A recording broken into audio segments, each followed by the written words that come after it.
In December of 1922, a British warship slipped out of a Greek harbour carrying a passenger no crew list bothered to name. Below deck, an infant prince slept in a cot his family had made from an old orange box, because there was nothing else to carry him in. His name was Philip, and at 18 months old, he had already lost his country.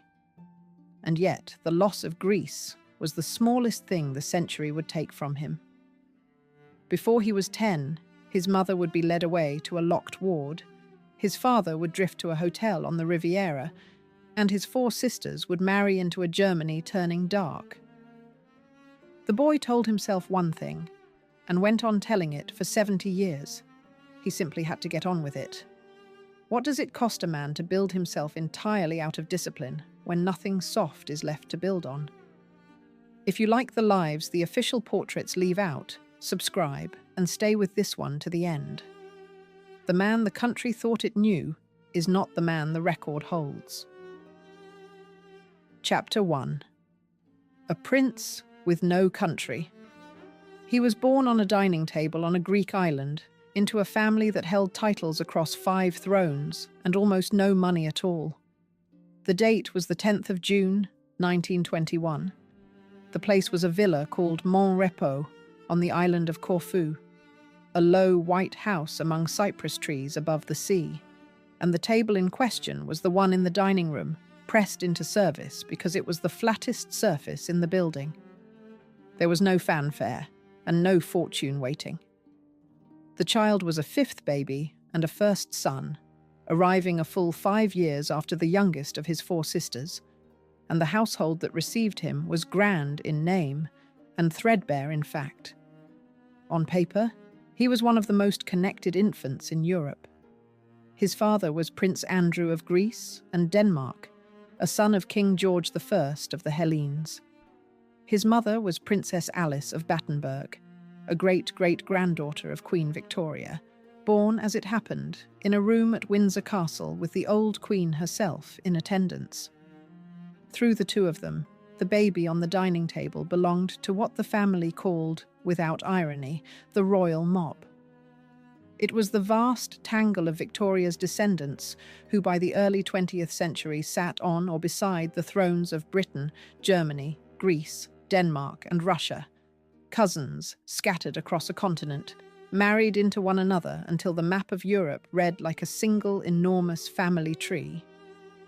A child of that web was related, at one remove or 2, to nearly everyone who mattered from London to St. Petersburg. The titles were real. The security was an illusion. The Greek monarchy into which he had been born was one of the most precarious institutions on the continent, thrown down and set up again with the regularity of a fairground ride. Its kings invited in and shown the door and invited back as the politics lurched. The branch of it that Prince Andrew belonged to lived largely on the goodwill of richer relatives. There was a name for almost everything and cash for almost nothing. His 4 sisters bore this out in their very birthdays, a small dynasty of daughters raised on borrowed grandeur. Margarita had come in 1905, Theodora the year after, Cecilia in 1911, and Sophie, the baby of the girls, in 1914. Then, 5 years after the youngest daughter, the son the family had waited for. When catastrophe came, and catastrophe was always coming to the Greek throne, the family had titles and cousins in palaces, and precious little else to fall back on. That position was a strange and unstable one, and it shaped Philip more deeply than any single event of his life. To the outside world, the family were royalty of the oldest and grandest kind, cousins of kings, guests at coronations, names in the almanacs of Europe. Inside the walls of Mont Repos, the reality was a household perpetually short of money, dependent on the generosity of wealthier relatives, keeping up a front of princely dignity on means that would have embarrassed a country squire. The son of King George I of the Hellenes had a great name and a small purse, and the gap between the 2 was the air the children breathed. They learned early, all 5 of them, that grandeur and security are entirely different things, and that a family can have every advantage of blood and still be one bad season away from packing its bags.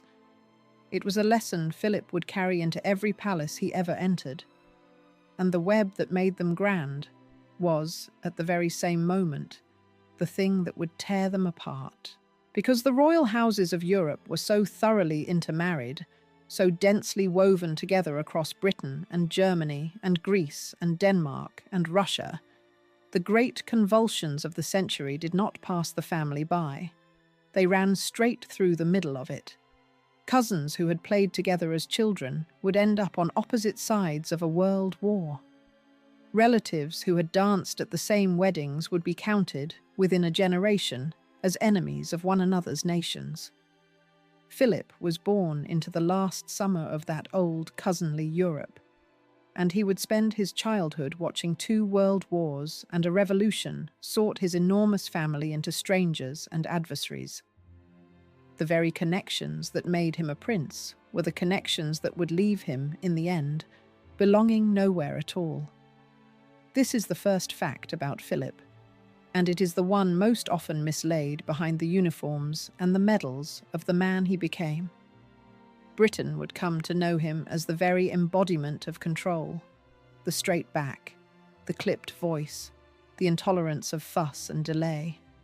The man who looked at sentiment as though it were a small mess someone had left on the carpet. But the boy underneath all of that began with no control over anything at all. He did not choose his country, and he lost it before he could walk. He did not choose his family, and it came apart around him before he was 10. The order that the world later mistook for arrogance was not something he was handed. It was something he built, plank by plank, on top of a childhood that had none. Look at the shape of what was coming, laid against that quiet berth on the dining table. Within 18 months, the villa on Corfu would be behind him for good. Within 9 years, his mother would be gone into a Swiss sanatorium, and his father into a hotel suite on the French coast. Within a decade, all 4 of the sisters who had helped to raise him would be married and living in Germany, and the country they married into would within a few years more become the enemy his adopted nation went to war against. By the time he was a grown man, there would be, in any ordinary sense, no family home to go back to, no parent keeping a room for him, no fixed address that was his by right. Most children accumulate the world as they grow. Philip watched his subtracted, item by item, until almost nothing was left. What a child does with that is the whole question of this film. Some are broken by it. Some spend their lives searching for the warmth they were denied, forever trying to fill the hole. Philip did something rarer and colder. He decided, very early, and apparently without discussion, that softness was a thing he could not afford, and he closed the door on it. He would not go looking for the comfort that had been taken from him, because looking for it and not finding it had already hurt too much. He would build instead. He would make himself so competent, so hard, so entirely self-sufficient that he would never again be at the mercy of a warmth that could be withdrawn. It is a strange and slightly chilling decision for a small child to make, even without words, even without knowing he is making it. Most children who lose their security spend years reaching for it again, crying for the missing parent, searching every new house for the old safety. Philip seems, very early, to have stopped reaching. He drew a different conclusion, harder and lonelier, and, in its way, more durable. If the things you love can be taken, then the answer is to need less, to lean on no one, to become the kind of man who can stand alone on any ground because he carries his own foundations with him. It is the logic of a survivor, and it works, and it exacts a terrible price. And Philip paid that price cheerfully for 70 years and called it getting on with things. Years later, asked to describe how his family had come apart, He would give an answer so flat it might have been a shipping forecast, a handful of short clauses with every feeling pressed out of them, ending on the plainest instruction a man ever handed himself. That instruction is the seed of everything. It would become the closest thing he had to a creed, and it would carry him from an orange box on a warship to a place at the side of the longest reigning monarch in British history. To understand the man who stood so rigidly upright for 70 years, you have to begin with the boy who had nothing underneath him and who learned before he was 10 that the only way to stay standing was never, ever to let himself lean. Chapter 2. Carried out in an orange box.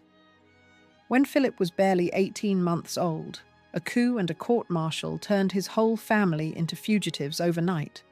The child would remember none of it. The circumstances of it would shape every single year of his life and set the pattern the rest of the story only repeats. The trouble was Greek, and it was catastrophic. In the autumn of 1922, the Greek army was broken in Asia Minor, its long and disastrous war against Turkey ending in rout and slaughter and national catastrophe. A humiliated nation looked for someone to blame, and it found the men who had led it into the ruin. On the 11th of September, a military revolt swept the government away, and the officers of the failed campaign were rounded up to answer for the defeat. Among them was Philip's father. Prince Andrew had commanded the Second Army Corps at the Battle of the River Sakarya, the deep advance into Turkish territory that had ended in exhaustion and retreat. He was a professional soldier who had clashed with his superiors on that campaign, judged one of their ordered attacks close to panic, and refused to throw his underfed and under-equipped men away on it, and gone his own way on the battlefield. In the ordinary run of things, that independence might have been forgiven or forgotten. In the fury of 1922, it became the charge against him. He was arrested and court-martialed on the counts of disobeying an order and acting on his own initiative. The trial that Greece remembers as the Trial of the Six ran alongside his own, and its verdict tells you exactly how much danger he stood in. The commander-in-chief of the army and 5 senior politicians were condemned and taken out and shot in November of 1922. The prince stood close enough to that firing squad to feel its wind, and the British diplomats watching from Athens believed he would share the fate of the other men. There was a bitter injustice folded into the charge, and it matters, because it is the first appearance of a family trait Philip would inherit whole. Andrew had commanded his corps in an impossible campaign, his men underfed and under-equipped, sent deep into hostile territory by a high command that had overreached.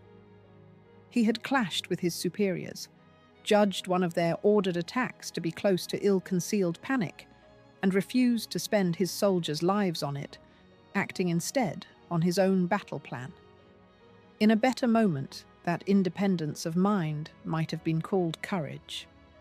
In the search for scapegoats after the rout, it was called disobedience, and disobedience was very nearly a capital word in the Greece of 1922. The father was condemned, in effect, for backing his own judgment against the men above him, and the son would grow into a man who did precisely the same thing all his life, trusting his own eye over the received wisdom and paying for it again and again in the currency of other people's disapproval. He was saved by blood and by a warship. His cousin, King George V of Britain, had no wish to read that a Greek prince of his own wide family, a cousin of the British throne, had been stood against a wall by a revolutionary court. Pressure came down through the British government and the diplomatic channels. Andrew's sentence was commuted from death to banishment for life, a life sentence of exile in place of a bullet, and a British cruiser, HMS Calypso, was sent to lift the family off the mainland before the mood of the country could change again. A British naval officer went aboard to see it done, and the whole household came down to the water to be taken off, as quietly and as quickly as the situation allowed. Somewhere in that scramble, a small problem presented itself that says everything about the family's condition. There was an 18-month-old baby to carry aboard, and no proper cot to carry him in. What they found instead was a wooden crate, an old orange box of the kind that fruit was shipped in, and the future consort of the Queen of England was laid inside it and carried onto a warship like a piece of luggage. The image is almost too neat to be true, and it is true, recorded and repeated ever since. The grandest bloodline in Europe, related to half the crowned heads of the continent, reduced to improvising a bed for its only son out of fruit packing, because there was nothing better to hand and no time to find it.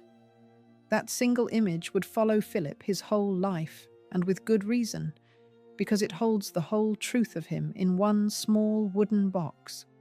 A prince by every rule of blood, and a refugee by every fact of circumstance. The two things were true at once, and they would stay true at once for the rest of his days.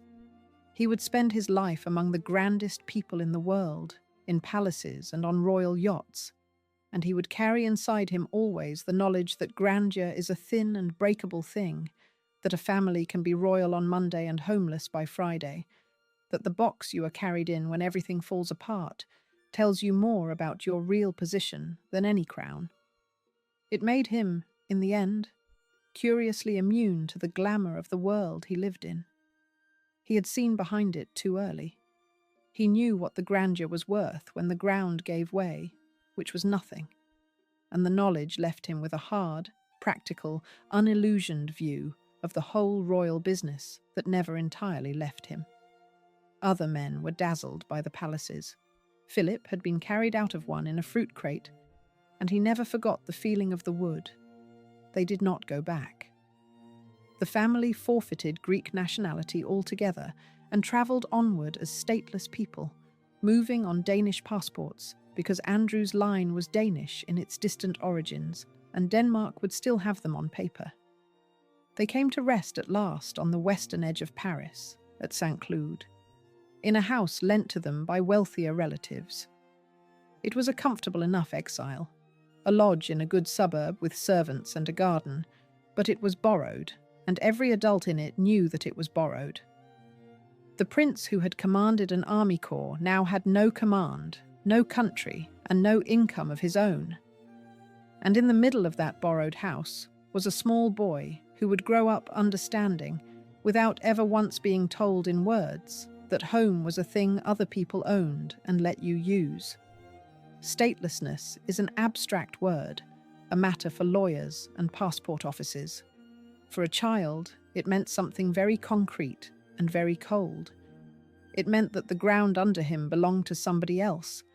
It meant that the language of the house, the passport in the drawer, the flag that might have been his, were all provisional, all on loan, all subject to withdrawal without notice. Other children of his rank grew up inside a country the way a hand grows up inside a glove, never once questioning that it fitted.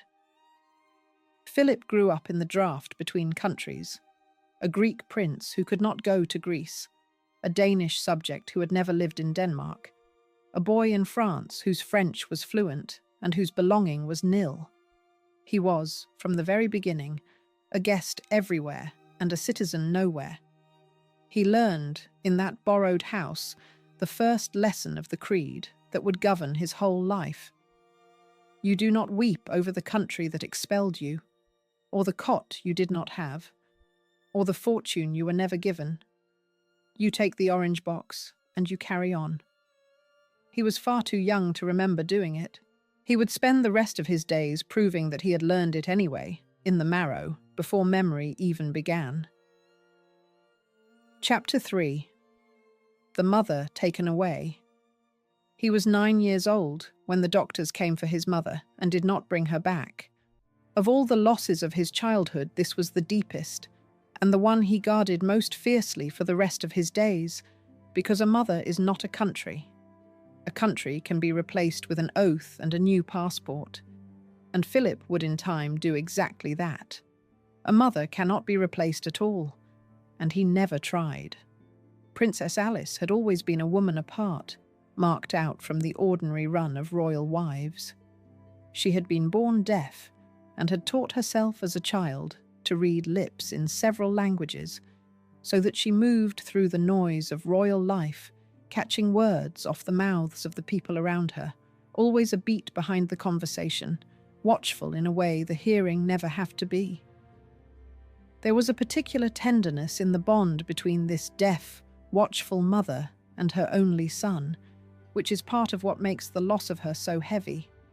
She had learned to read the world off people's faces and lips, to pay a closer attention than the hearing ever needed to, and a child, raised by a mother like that, grows up under an unusually careful and observant kind of love. She was clever and devout, and through the 1920s, she was drawn deeper and deeper into a religious intensity that began to frighten the people who loved her. She believed she was receiving messages from above. She believed she had been chosen for things. She began to behave in ways her family could neither follow nor calm, and the collapse, when it came, had been building for years. In 1930, the crisis broke completely. Alice suffered what the medicine of the day called a breakdown, and the doctors summoned to examine her, the Englishmen Thomas Ross and Sir Maurice Craig, gave her condition the name of paranoid schizophrenia. What followed reads now like something from a darker and more brutal century. She was removed from her family by force, against her will, and committed to a sanatorium at Kreuzlingen in Switzerland, a discreet and expensive institution run by the physician Ludwig Binswanger, the kind of place where families of standing sent the relatives they could not manage and did not wish to have discussed. She did not agree to go. She was taken, and the door was locked behind her. There is a detail from this period that the honest telling cannot leave out and must handle with great care, because it is both true and almost unbearable. In the search for an explanation of her condition, the family reached to the very summit of the new science of the mind and consulted Sigmund Freud himself. The account that comes down through her biographer, Hugo Vickers, has Freud attributing her state to sexual frustration and recommending, as a treatment, that her ovaries be exposed to radiation, in order, as the phrase of the day went, to kill off her libido. Sit with that for a moment, and with what it reveals. Whether or not the recommendation was ever acted upon, the fact that it was made at all measures the distance between a suffering woman and the men deciding what should be done to her body. She was a problem to be managed and, if possible, quieted. She was also somebody's mother, and her 9-year-old son was on the far side of a locked door with no say in any of it. There is a special cruelty in this particular kind of loss, and it is worth naming exactly, because it is different from the clean grief of a death. A child whose mother dies is given, at least, something solid to mourn, a grave, an ending, a settled place to put the sorrow. A child whose mother is taken away alive and hidden and not spoken of is given no such thing. He is left instead with a wound that never closes because it never quite finishes opening, a mother who exists somewhere and is not there, who might return and does not, whose absence is a question rather than an answer. For a boy already learning that the world could be pulled out from under him without warning, this was the deepest lesson of all, that even the person who is supposed to be permanent, the one fixed and unconditional love a child is owed, could be removed overnight and not come back. After a lesson like that, a boy might well decide never to depend so completely on anyone again. Philip decided exactly that, and he kept to it, in one form or another, for the rest of his life. For roughly 2 years, she was held at the sanatorium. After that, she did not simply come home to her children as though nothing had happened. She drifted, incognito, moving about Europe under other names, cut off from the ordinary business of being a parent by illness and shame and the sheer logistics of an exiled life. The plain arithmetic of it is the cruelest thing in the whole story, and it deserves to be stated exactly. From 1932 to 1937, across 5 years that carried Philip from the age of 11 to the age of 16, he had no contact with his mother at all. Not a visit that counted, not a settled correspondence. She was alive, somewhere on the continent, and she was lost to him, which is in some ways harder to bear than a grave, because a grave at least stays where you put it and asks nothing more of you. Think about what those particular years are in the life of a boy. They are the years in which a mother is meant to be the fixed point of the whole world, the person to whom the school reports come, the voice on the far side of every disappointment, the arms that close over every failure and fear. Philip passed through the entire stretch of them with that chair empty. He did not have a mother who was safely dead, whom he could mourn and lay to rest and carry as a settled grief. He had a mother who had been erased from his daily life by an illness nobody in that era knew how to treat, and by an exile nobody had chosen, and who might in theory return at any moment, and did not. When mother and son finally met again, it was in the most somber circumstances imaginable, at the funeral of his sister Cecilia in 1937, one of the rare occasions the whole scattered family came together at all. It is important to understand how that era treated an illness of the mind, because the way it was handled taught Philip a lesson he never unlearned. There was no language then for what had happened to his mother that did not carry shame with it. A breakdown of that kind was not spoken of in the open, not explained to children, not turned into a subject the family could grieve together and move through. It was hushed and hidden, and managed behind closed doors and out of the newspapers, and the people it hurt most were expected to carry it in silence and to carry on as though nothing had changed. For a boy already learning that the world was unstable, the message could hardly have been plainer. Pain is a private thing. Grief is a weakness best kept out of sight.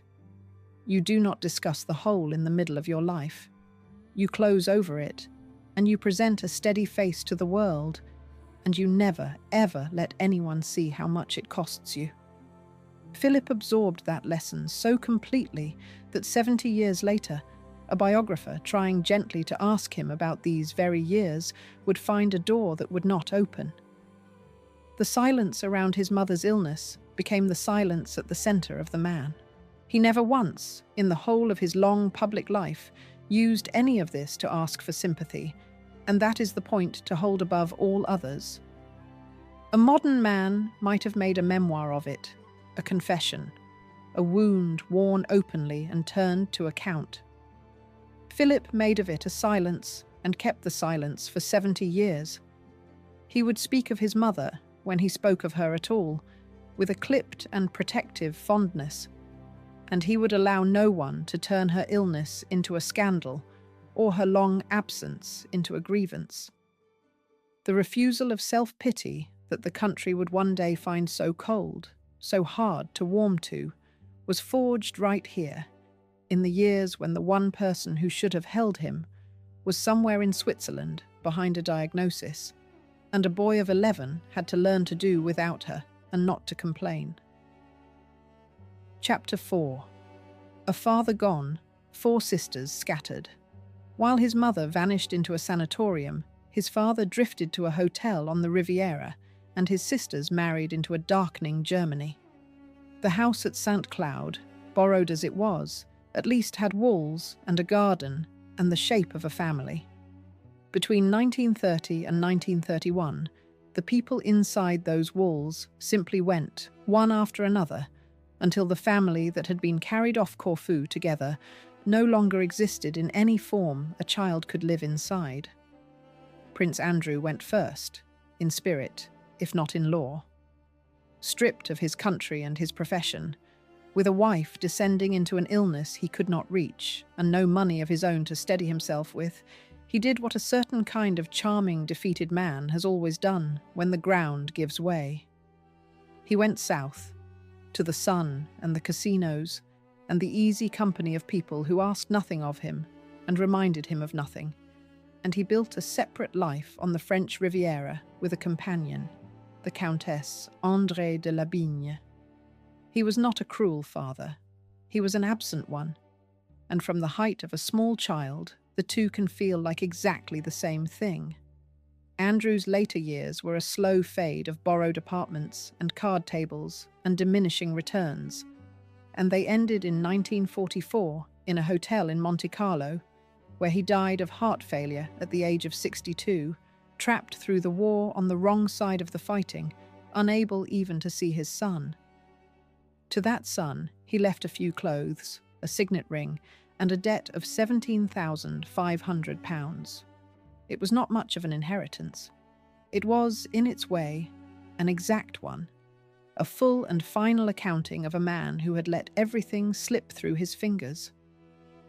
The sisters went next, and they went almost together, in a rush of weddings that emptied the last warmth out of the boy's world. Philip had 4 of them, all older, all of whom had helped to mother him in the years when their own mother could not. Margarita, Theodora, Cecilia and Sophie were handsome, clever, cash-poor princesses of exactly the kind the European marriage market existed to place, and in the space of only about 8 months, from December of 1930 to August of 1931, every one of them was married to a German prince and gone into a German house. Sophie, the youngest, married first and youngest of all, a bride at just 16, to Prince Christoph of Hesse. Cecilia married Georg Donatus of Hesse. Margarita married Gottfried, a prince of Hohenlohe-Langenburg. Theodora married Berthold of Baden. 4 weddings, 4 departures, 1 small brother left behind in the wreckage of the parental home, while his sisters built new lives on the far side of a border. There was nothing sinister in the matches themselves, not yet. The German princely houses of Hesse and Baden and Hohenlohe-Langenburg were solid, landed, respectable, exactly the settled security the girl's own broken family could no longer give them. In the ordinary run of European royal history, it would have been an unremarkable clustering of cousins marrying cousins, a tidying away of daughters into good houses. What made it a slow-burning fuse was the decade the brides had married into. Within 2 years, the country that had taken all 4 sisters would be a dictatorship, and the houses they had joined would each, in their different ways and to their different depths, fold themselves into the new regime.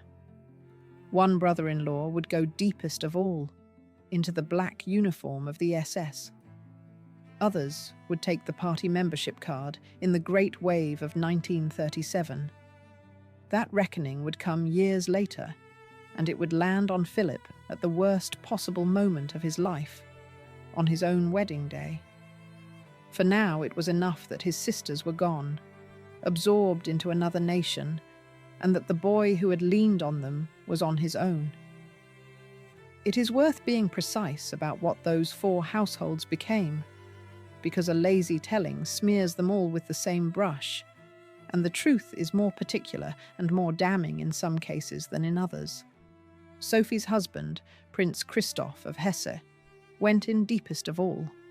He joined the black uniformed SS and rose within it, and he ran a secret intelligence bureau of the regime, the office that tapped telephones and read private messages for the Nazi state.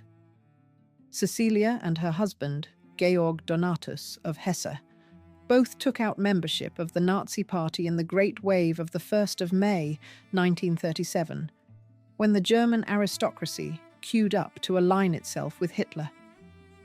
Margarita's husband, Gottfried, took the party card on that same day, and yet his story bends back the other way, because he was later thrown out of the army altogether in the purge that followed the failed bomb plot against Hitler in July of 1944. And Theodora's husband, Berthold of Baden, never joined the party at all, and tried instead to keep his family at arm's length from the regime. 4 sisters, 4 houses, 4 very different degrees of guilt and distance. But the British public of 1947 would not be asked to weigh those degrees, and neither would the men drawing up the guest list for a royal wedding. To them it would all be one word, German, and on that word, Philip's sisters would be quietly shut out of the abbey. And so the sum of it, by the time Philip was 10, was a kind of arithmetic no child should ever have to do. A mother in a Swiss institution he was not permitted to see. A father in a hotel on the coast, pleasant, distant, and broke. 4 sisters married into another country. A birthplace he could never return to. A borrowed house steadily emptying out around him. If you had sat down and drawn up a list of everything a boy relies upon to feel that the world is solid and will hold, and then crossed each item off in turn, you would have something very close to Philip's ledger at the age of 10. Almost every line struck through. Other people carried him, and it matters a great deal to say so, because he was not left literally alone in the world. His mother's British relatives, the Milford Havens and the Mountbattens, took him in and passed him along, a summer at one house, a school holiday at another, an uncle's home standing in for the home he did not have. His guardian for a time was the second Marquess of Milford Haven, and when that uncle died in 1938, another uncle, Louis Mountbatten, took up the guiding of him. He was loved, in a scattered and practical and dutiful way, by people who meant well by him and did their best. But being cared for by a committee of relatives is a different thing from being held by a mother, and Philip knew the difference in his bones and carried the knowledge quietly for the rest of his life.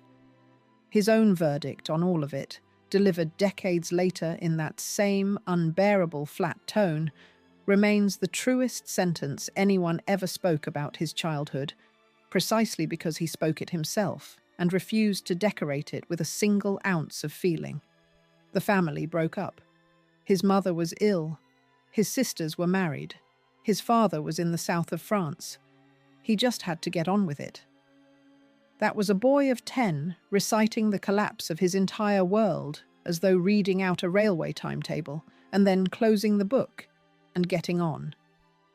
Everything the country would later admire in him, and everything it would find so hard to love, was already there in that closed and bolted book. The only question left was what he would choose to build on top of the ruins, and the answer, when it came, was discipline, and more discipline, and a wall of it high enough that nothing soft could ever get over again. Chapter 5. The School That Fled the Nazis. At 12, he was sent to a school in Germany, and within a year, he was following a Jewish refugee out of the country. The move began, as these things do, as a family arrangement of the most ordinary and sensible kind. His sister, Theodora, had married into the House of Baden, and her husband's family were the patrons of a progressive school at Salem, in the German region of Baden, founded in 1920. In 1933, it seemed the natural place to send the boy.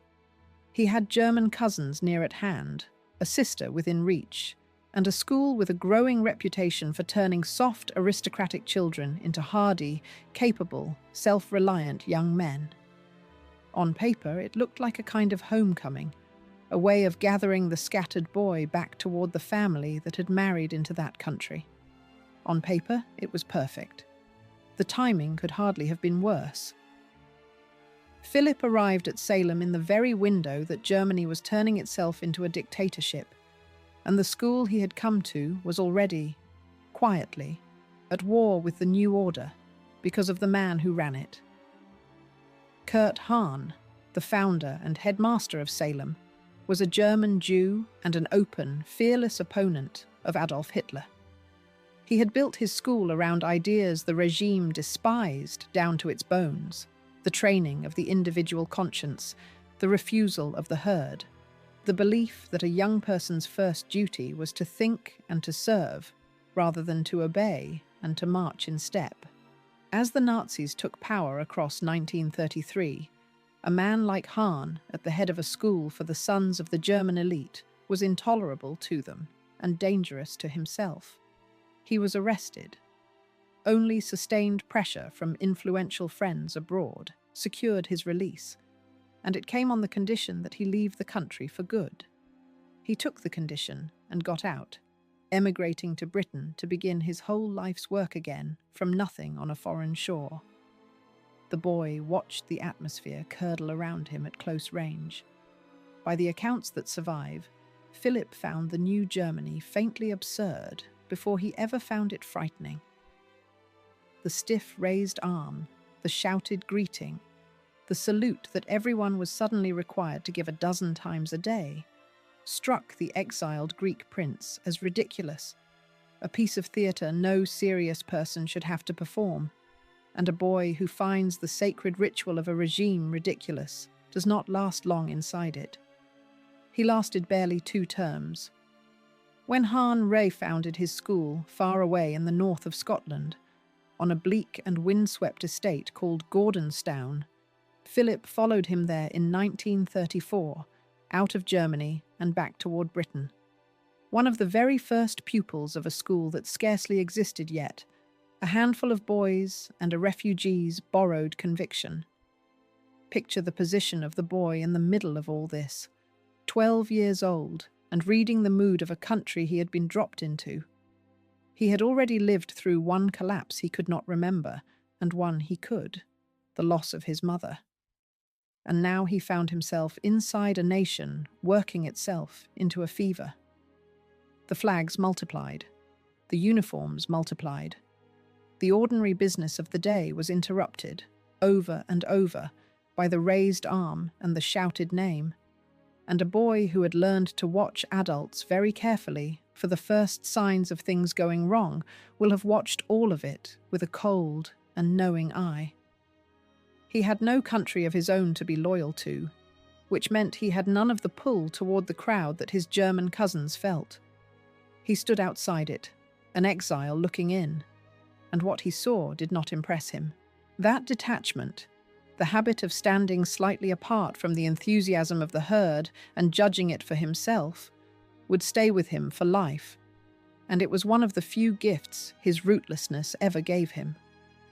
And in Kurt Hahn, he found something he had not had since the family broke apart, an adult who took him seriously and expected great things of him. Hahn was not a warm man in the ordinary sense, not a substitute for the mother he had lost. He was something a boy like Philip may have needed more, a demanding one, a man who believed that the young were capable of far more than they were usually asked to give, and who set the bar high and then simply expected it to be cleared. For a child who had been passed from relative to relative, a guest in other people's houses, here at last was a place that wanted something from him and a man who thought him worth the wanting. Philip attached himself to the school the way a shipwrecked man attaches himself to a spar, and the school held. It is the same move he would make again with the Navy, and again, in the strangest form of all, with the monarchy. Give this man an institution with a hard code and a high standard, and he would give it back everything he had. Hold the shape of that journey against what was happening to his sisters at the same moment, because the contrast is the single sharpest fact in the whole of his early life, and it decided which side of history his name would fall on. In the very years that Margarita and Cecilia and Sophie were marrying deeper into Germany, settling into the great houses of Hesse and Hohenlohe-Langenburg and Baden, their husbands beginning the slow accommodation with the regime that would end with party cards and, in the worst case, the uniform of the SS. Their small brother was travelling in exactly the opposite direction. His education was, quite literally, and without any arrangement of his own, the escape route of a Jewish man the Nazis had driven out. One half of the family was being drawn into the Reich. The other half, the boy, was being carried away from it in the luggage of the refugee it had expelled. He did not choose the symbolism, and he could not have grasped it at 13. History arranged it around him, and it left him, for the rest of his life, standing on the right side of the worst question the century would ever put to his family. It was, in the coldest sense, a piece of luck, and it is worth being honest that it was luck as much as virtue. A boy of 12 does not choose the politics of the school his sister sends him to. Had the timing fallen differently, had he stayed, had the family arranged things another way, his own story might have tangled itself into the German side of the family the way his sister's did. Instead, the accident of Kurt Hahn's persecution carried him out of Germany at exactly the right moment, and the result was that when war came, Philip fought for Britain, while his brothers-in-law fought for Hitler. The line between the two ran straight through his own family, and he ended up on the clean side of it, partly by his own instinct and partly by sheer chance. He never boasted of it. He understood, better than most, how thin the margin had been, and how easily a displaced boy can be swept up by whatever current happens to be running where he stands. There was something else in that move to Scotland, quieter and more lasting than the politics of it, and it is the thing that matters most for the man he would become. For the first time in his life, Philip had attached himself to an institution that would actually hold him. He had no settled home, no parents keeping a room for him, no country he could call his own without an argument. What he had instead, from the age of 13, was a school with a code and a hard daily routine, and a man at the head of it who plainly believed in him. The whole pattern of his adult life is visible here, in miniature, before he is even properly grown. Deprived of a family, he reached for an institution, and he let its structure and its discipline do the work the family could no longer do. He would do it again with the Navy. He would do it again, in the strangest way of all, with the monarchy itself. Salem had been the accident that misfired. Gordonstown would be the making of him, and it would hand the world, in a single school report, the blueprint of everything he was about to become. Chapter 6. His best is not enough. A schoolmaster wrote a report on the teenage Philip that reads now like a prophecy of the entire man.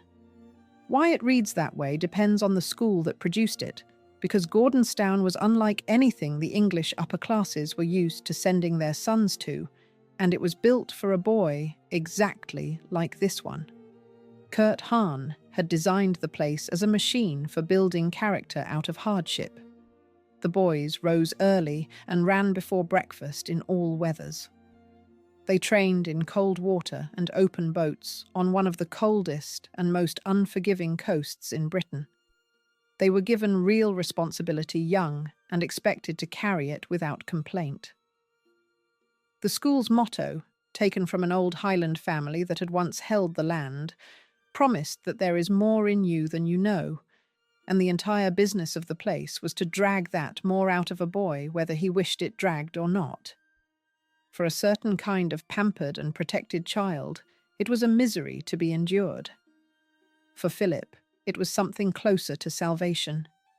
Here at last was a world that asked of him precisely the things he already had in abundance: physical courage, self-reliance, an appetite for hard and unglamorous work, a willingness to be cold and wet and tired and to say nothing about it. And it asked nothing whatever of the things he had been denied: a settled home, a doting mother, an easy inherited place, a fortune behind him. At Gordonstown, the currency was not money or title, both of which he conspicuously lacked. The currency was grit, and grit he possessed in surplus, more of it than boys who had never in their lives been carried out of a burning country in an orange box. He thrived there, as he had thrived nowhere before. He captained the cricket team and the hockey team. He sailed and took to the sea as though he had been born on it. And in his final year, he was made the head of the school, its guardian, the senior boy trusted to help run the place, the highest thing a Gordonstown pupil could rise to be. The daily life of the place would have broken a softer boy, and it is worth seeing plainly, because it is the exact forge the man came out of. The pupils rose in the cold and grey before the rest of the world was awake and ran in the open air whatever the weather threw at them. They trained on the sea in small boats off a coast that does not forgive carelessness, learning seamanship the hard way, wet through and cold to the bone. They were handed real responsibility young, expected to look out for one another and for the community around the school, to serve rather than to be served. There was almost nothing in it of the coddled English boarding school of the imagination, the tuck boxes and the privilege. It was closer to a training ship than a school, and for Philip, who had no soft home to be homesick for and no fortune to make him lazy, it was very nearly a paradise. He had found the one environment on earth designed to reward precisely the boy the losses had made him. Look again at what Hahn was really describing in that report, because the phrase that matters most is the one about needing the exacting demands of a great service. Hahn had grasped something about the boy that the boy could not yet have put into words. Philip did not merely tolerate hardship and discipline. He needed them. He needed something outside himself, something large and hard and indifferent to his feelings, to push against and to pour himself into, because that was the only way he had found to keep the old chaos at bay. Left idle, a man built like this turns his edge on the people around him. Given a great and demanding service to spend himself in, he becomes magnificent. The whole tragedy of his middle years, the restlessness and the temper and the frustration, would come down in the end to exactly this. For most of his adult life, the great service he was handed was not demanding enough to hold him, and the ferocious energy Hahn had seen had nowhere worthy to go. Then came the leaving report, and the report is the hinge of this whole film, because in a few dry and unsentimental lines, a headmaster set down the exact architecture of the man Philip would spend the next 80 years being. Kurt Hahn wrote that Prince Philip was a born leader, but would need the exacting demands of a great service to do justice to himself. He wrote that the boy's best was outstanding, and that his second best was not good enough. He wrote that Philip had the greatest sense of service of all the boys in the school, a natural power of command, and the makings of a first-class organizer. And then, in the very same breath, honest to the last, he set down the shadow that came fastened to all of it. As a leader of games, Hahn wrote, he is at times too irritable. Read those lines slowly, because the whole of the man is folded inside them. The drive, the exactitude, the horror of second best, the instinct to command, the deep sense of service, and, tucked in at the end where an honest observer always puts the thing he cannot pretend not to have seen, the irritability. This is a portrait of Prince Philip written before he had turned 18, before he had so much as met the woman he would marry, before he had spent a single day as anyone's consort, and it is uncannily, almost eerily, the same man the whole country would still be arguing about 70 years later. The impatience the public would read as rudeness, the exacting standard that would make him reorganize every kitchen and every estate he was ever allowed near, the sense of service that would keep him at his post into his late 90s, the temper that even a queen would learn to wait out. All of it, named and filed and dated in a schoolboy's report. What makes the report so unsettling is that Hahn was not predicting a future. He was describing a past that had already done its work. By the time Philip stood in front of that headmaster, the shape of him was set.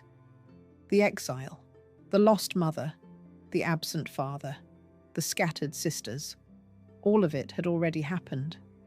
And the boy who came out the other side of it was the finished article, the born leader who could not abide his own second best and grew irritable at anything that fell short. Han simply had the eye to see it clearly and the honesty to write it down without flattering the boy or the family. And because he saw it so early and so exactly, his report stands now as a kind of key to the whole life that followed.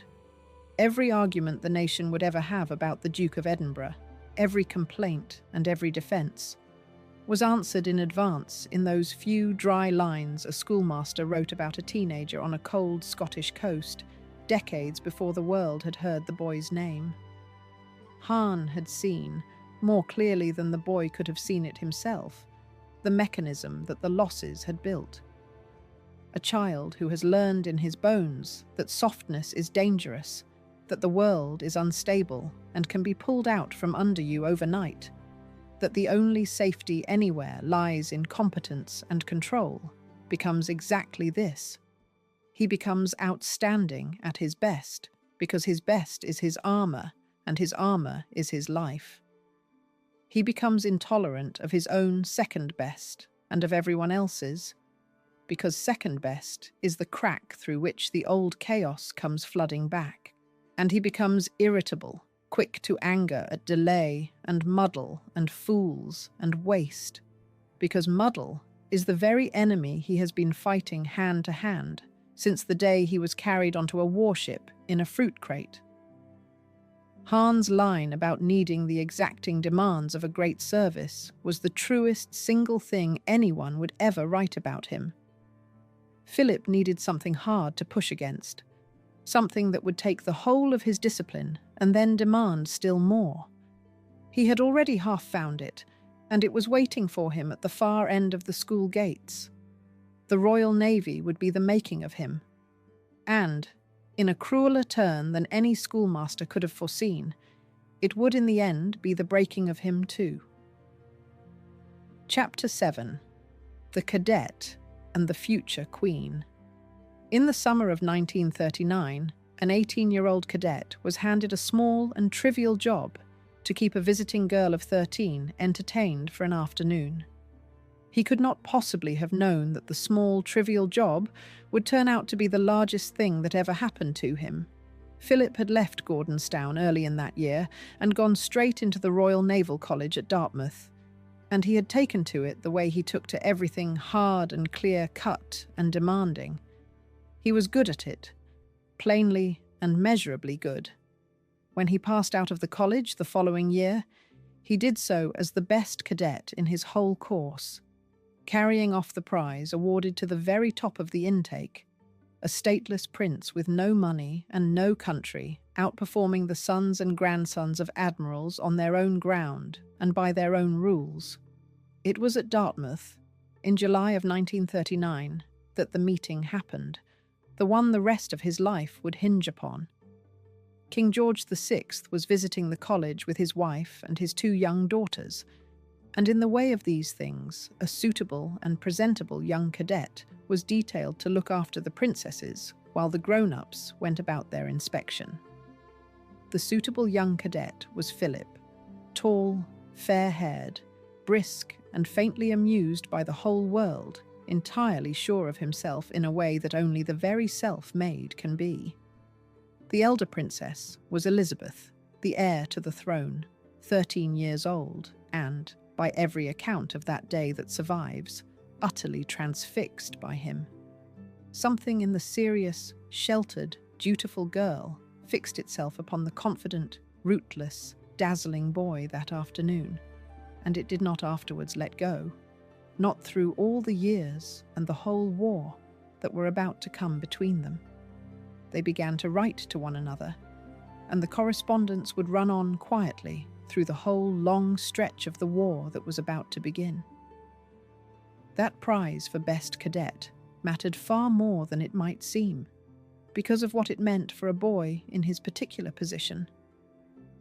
Dartmouth did not care who your father was. It measured seamanship and navigation and gunnery and leadership, hard skills tested against a hard standard, and it ranked the young men by what they could actually do. In that arena, the sons of admirals and the heirs to fortunes had no advantage at all over a stateless prince with an empty purse, and the stateless prince beat the lot of them. For Philip, this was more than a schoolboy triumph. It was proof of the thing he had staked his whole self on, that in a world where blood and money had failed him, competence would not. He could not inherit security, so he would earn it. He could not rely on a family to place him, so he would place himself by being simply better at the work than anyone around him. The Navy was the first great institution to reward him on those terms, and he loved it for it with a fierceness he never gave to anything else. And there is a quiet symmetry in the two young people beginning their letters that summer that the whole rest of their lives would only deepen. She was the most anchored person in Britain, a girl whose entire future was fixed and known, who would one day be the still centre of the nation, rooted in 1,000 years of continuity.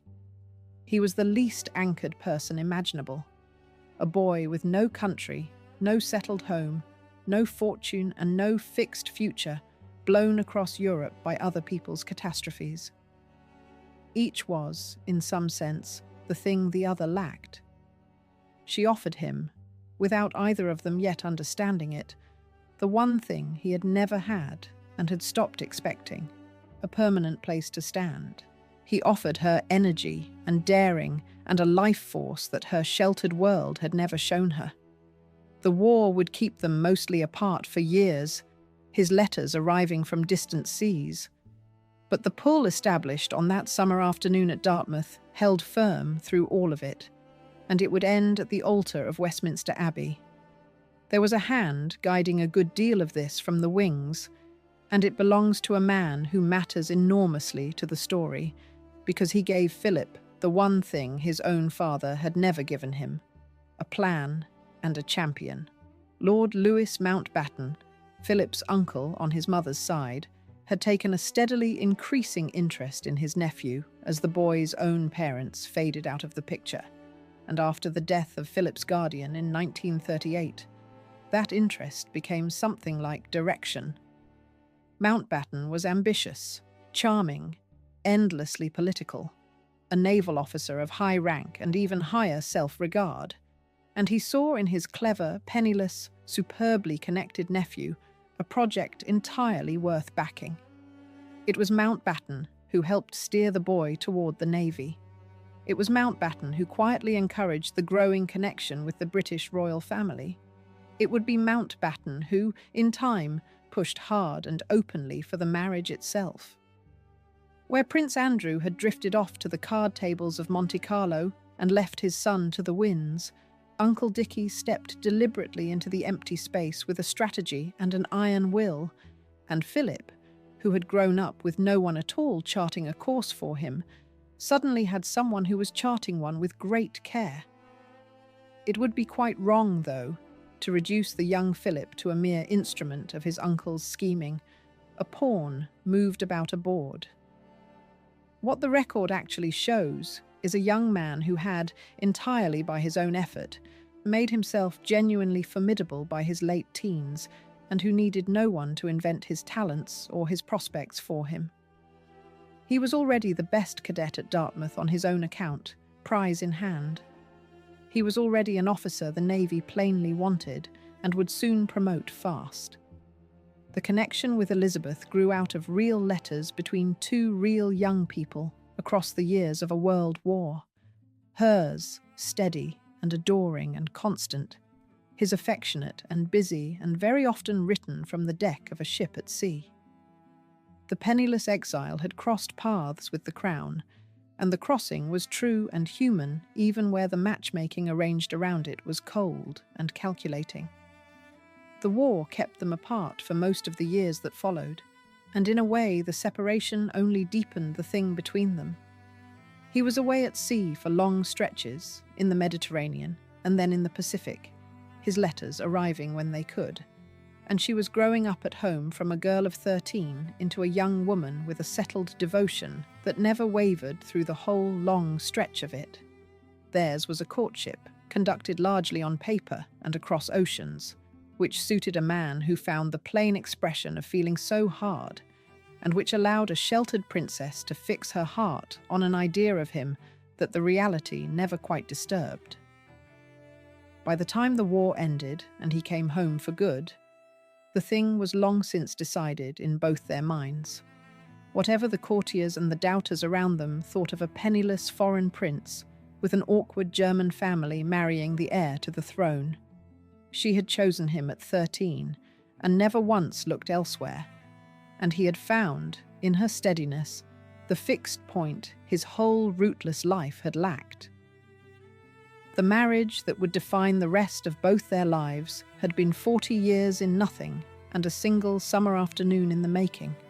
But all of that still lay in the future, years of it. First there was a war to be fought, a real one, and it was in the war that Philip became, for the first time, and very nearly the only time in his whole life, entirely and completely his own man, answerable to no palace and no uncle, tested against something that did not care in the least whose son he was. Chapter 8. The Searchlight and the Smoke. On a black Mediterranean night in 1941, a teenage officer held 2 enemy cruisers steady in a beam of light while the guns found them. The war made Philip, in the plainest and most literal sense of the word. It took the very qualities the losses had built into him: the discipline, the competence, the cold appetite for danger, and it gave them at last a use, a rank, a code, and a family. For the first time since he had been carried off Corfu as a baby, he belonged somewhere completely and without condition, and the somewhere was a grey steel warship. The Royal Navy did not care in the slightest that he had no country of his own or no money behind him.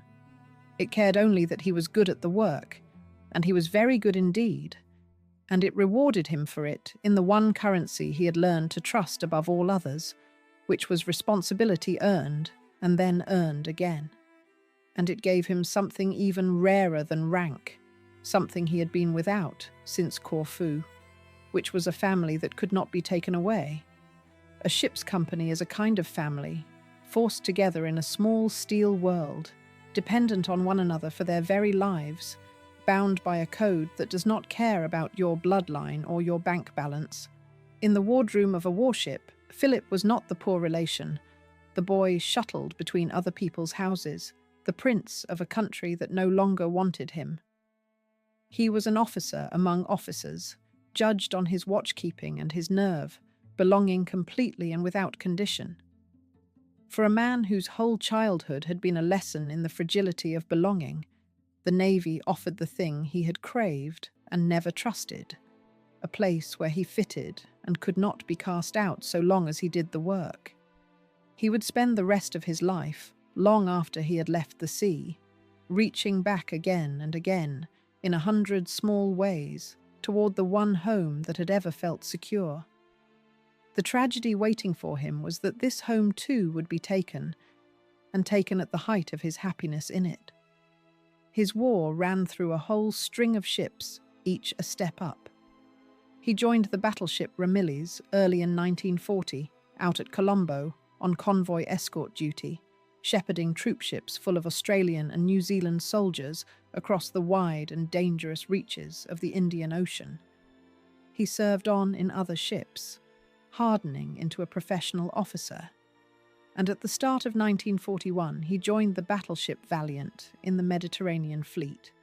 At the exact moment the fighting in those waters was turning fierce and decisive. He had passed his examinations for sub-lieutenant with the highest marks in 4 of the 5 sections, a mark of the exactitude Hahn had spotted, and he took his place aboard a capital ship in a fleet about to fight one of the great naval actions of the entire war. This was not ceremonial soldiering, and it is important to see it plainly. because the image of Philip as a decorative consort has all but buried the memory of Philip as a fighting officer in a shooting war. The Mediterranean in those years was among the most lethal stretches of water on Earth, contested by fleets and aircraft and submarines, and a young officer aboard a battleship there stood a very real chance of dying young and violently. Men he served with did. He was not kept safe behind a desk on account of his blood, and he did not ask to be. He went where the ship went, into the range of the enemy's guns, and he did his job under fire with a competence that the hard professionals around him noticed and respected. Whatever else the war did to him, it proved something he needed, proved that the discipline he had built was not a pose, but a working instrument, tested against real danger and found sound. That action was the Battle of Cape Matapan, fought off the southern coast of Greece across the dark of the 27th to the 29th of March, 1941. In a confused and deadly night engagement, the British fleet fell upon the Italian navy in the blackness, and Philip's action station, his post when the ship went to battle, was the control of the searchlights. His own memory of the moment, given many years afterward in that characteristically dry and understated way of his, stripped of all drama, was simply that he seemed to remember reporting a target in sight and being ordered to open the shutter.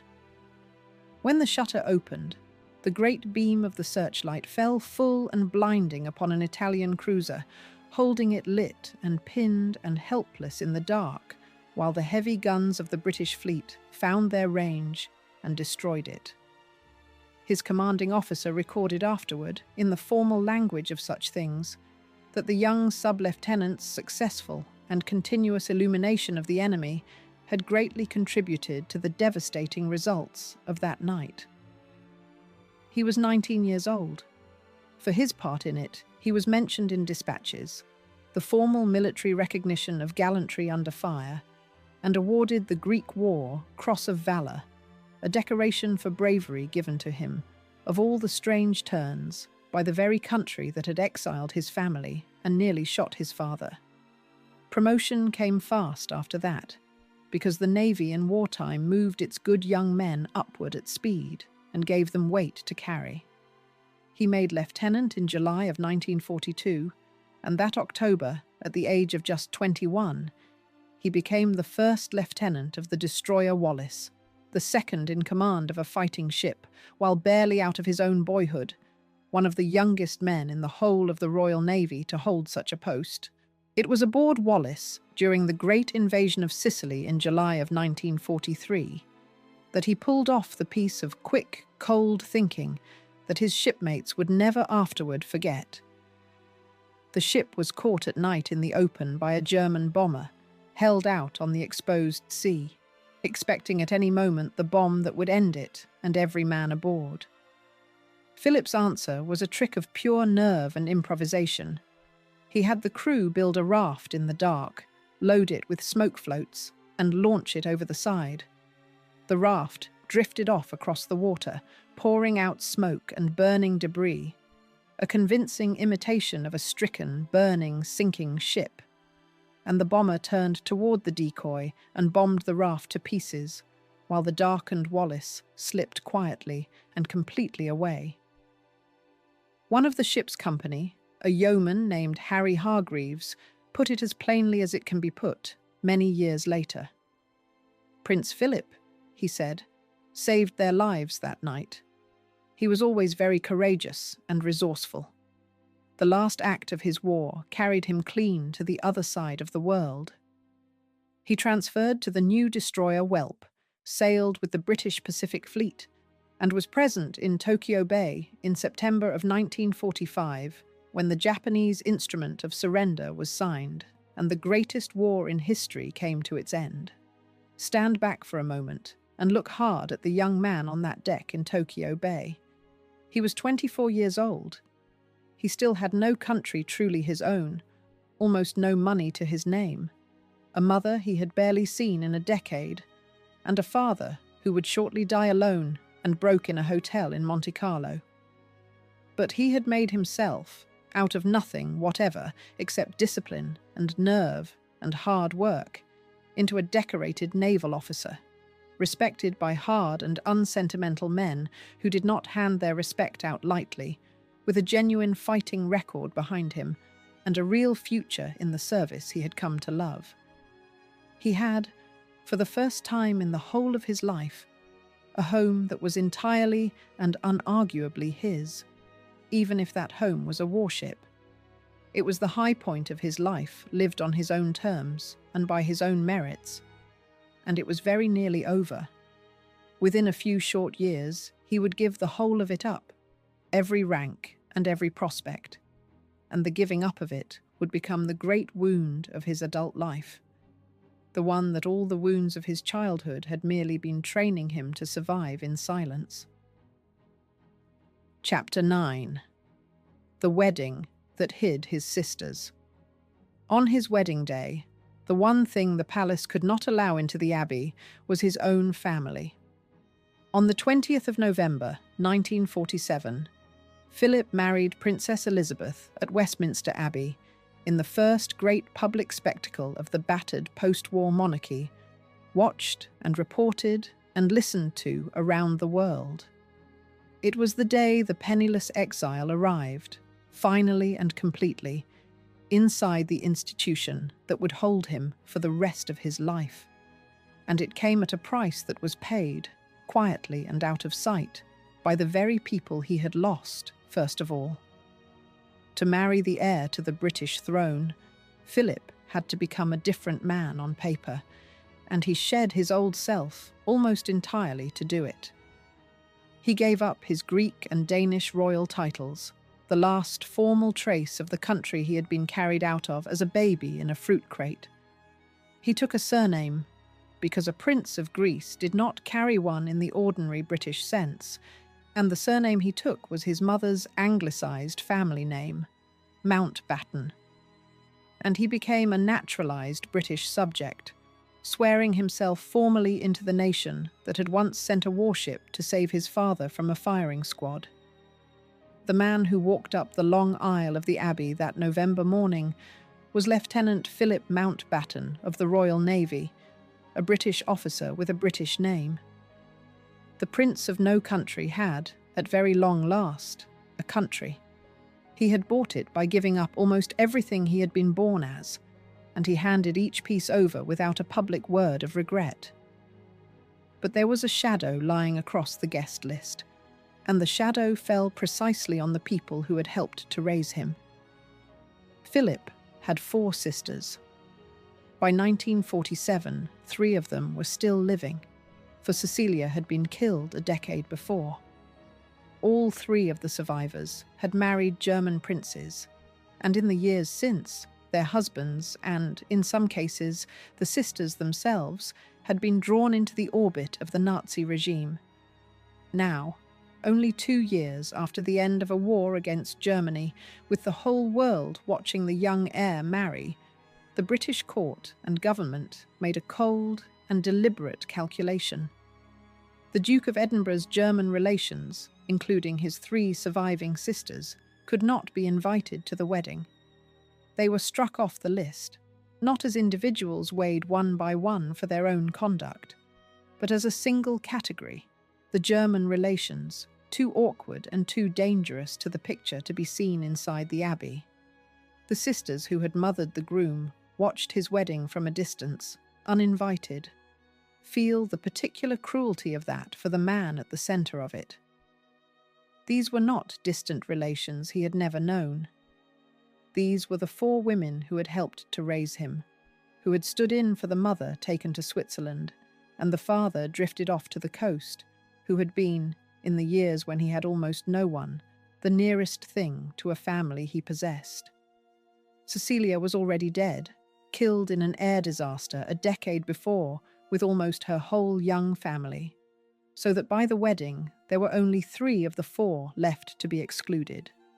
And now, on the single greatest day of his life, the day he finally stopped being the boy with no place and became the husband of the future queen, the 3 who remained were told, in effect, that they were an embarrassment to be kept out of sight. He did not fight it, at least not in any way the record preserves. He understood the machine he was joining, and he understood that its logic was pitiless, and he swallowed the wound the way he had swallowed every wound before it. But it must have sat in him, on that day of all days, that the price of finally belonging somewhere was agreeing that his own sisters did not. There was a further irony, sharp enough to draw blood, in who the institution chose to protect and who it chose to expose. The monarchy Philip was marrying into was itself the product of a nervous act of concealment, a German house wearing an English name, terrified, above all, of anyone looking too closely at where it had really come from. It had spent 30 years hiding its own origins, and now it managed the same anxiety by hiding his relations. The exclusion of the sisters was not really about them at all. It was about the family they were marrying into, and that family's need to appear, at the most scrutinized moment of the century, more purely and safely British than it actually was. Philip, the outsider who had given up his own name and nation to join, was made to carry the cost of the insider's oldest secret. It was a lesson in how the institution worked, and he learned it on his wedding day, and he never forgot it. There is a distinction here the story must hold with the greatest possible care, because it is the very thing that makes the exclusion so precise and so quietly cruel. The ban did not fall on the whole of Philip's blood, indiscriminately. His mother, Princess Alice, did attend the wedding and sat in the abbey among the family. By 1947, Alice was living as an Orthodox nun, and her record in the war had been the exact and shining opposite of her daughter's, for she had sheltered a Jewish family from the Gestapo in occupied Athens at the risk of her own life. So the palace was perfectly capable of drawing fine lines within a single family when it chose to. It welcomed the mother whose war record was honourable, and it shut the door firmly on the sisters whose was not. The judgment was made entirely on optics, on what the newsreels and the newspapers could safely be allowed to show, and by that measure, the three sisters were simply unshowable. Philip, who said nothing about it then, and little enough about it ever, married into the family that had decided his own family could not be seen. Beneath the individual wound lay a much older and deeper institutional fear, and it explains why the palace was so nervous about the sight of a few German princesses in the pews. The British monarchy was itself German by descent, thoroughly and recently so, and it had spent the previous 30 years working with great effort to hide the fact from its own people. During the First World War, with anti-German feeling running at its height, the royal house had thrown off its old dynastic name of Saxe-Coburg-Gotha and rebranded itself in 1917 as the House of Windsor, an English name for an English throne, chosen to sound as native as an oak. Philip's own mother's family had performed precisely the same trick at precisely the same moment, turning the German Battenberg into the smooth English Mountbatten. For a whole generation, the monarchy had laboured to look wholly, safely, unimpeachably British. And now, here came Philip, marrying the future queen, dragging behind him in full view the exact history the rebrand had been built to bury: a stateless childhood, a mother in a nun's grey habit, a father dead in Monaco, and 4 sisters wed to German princes in the years of the Reich. The exclusion was the institution protecting its own carefully built surface at the most watched wedding of the age. And it meant that Philip's belonging, even on the very day he joined the family for good, was provisional, conditional, and quietly managed by other hands. He had married the crown, and the crown had made him leave part of himself standing outside the door. Chapter 10. The career he had to surrender. He had expected years more at sea, and perhaps in time a command of his own and a rise to the top of the service, until a single death in February took all of it away in a morning. For the first stretch of the marriage, Philip was still and gloriously a serving naval officer, and it was the happiest arrangement of his adult life.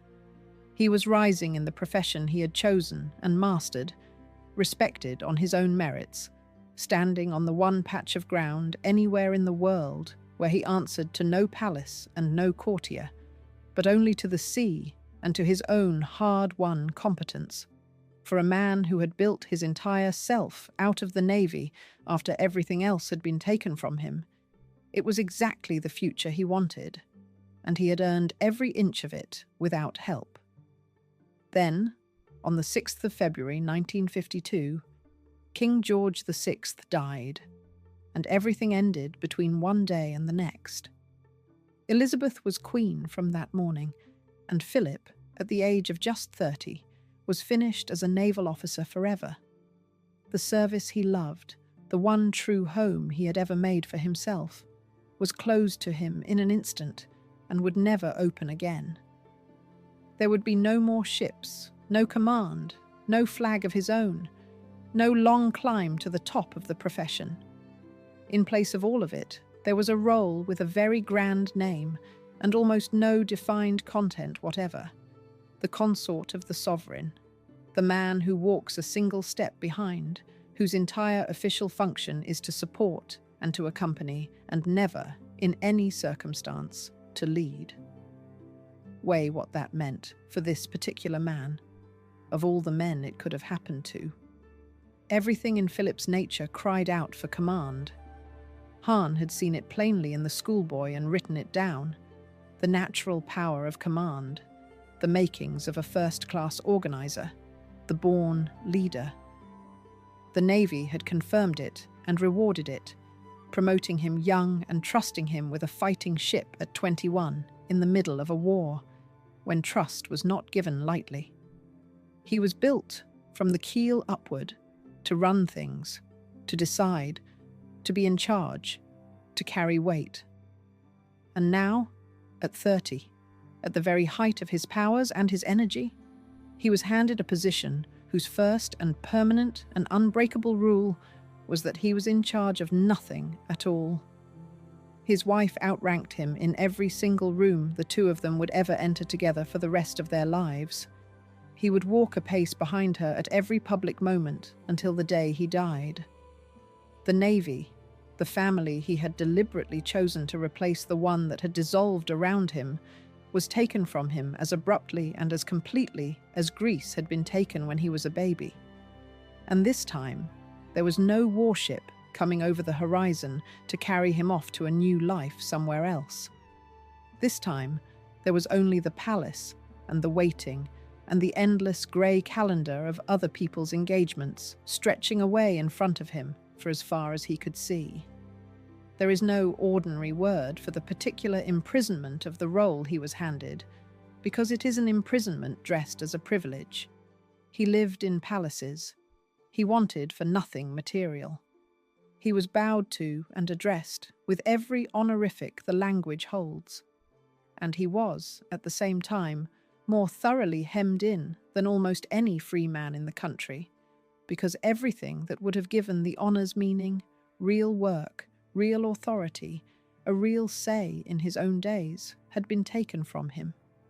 He could not have a career, because his only permitted career was to accompany his wife.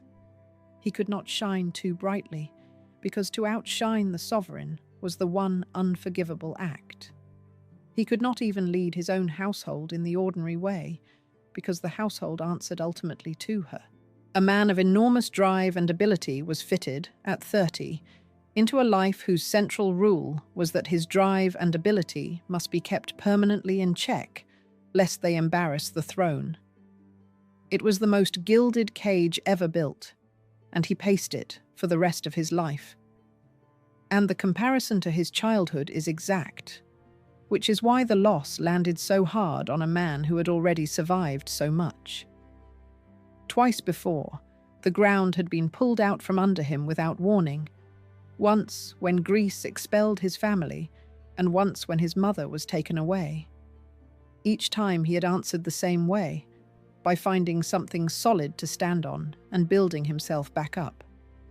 The Navy had been that solid ground, painstakingly earned, the one thing he had made entirely for himself.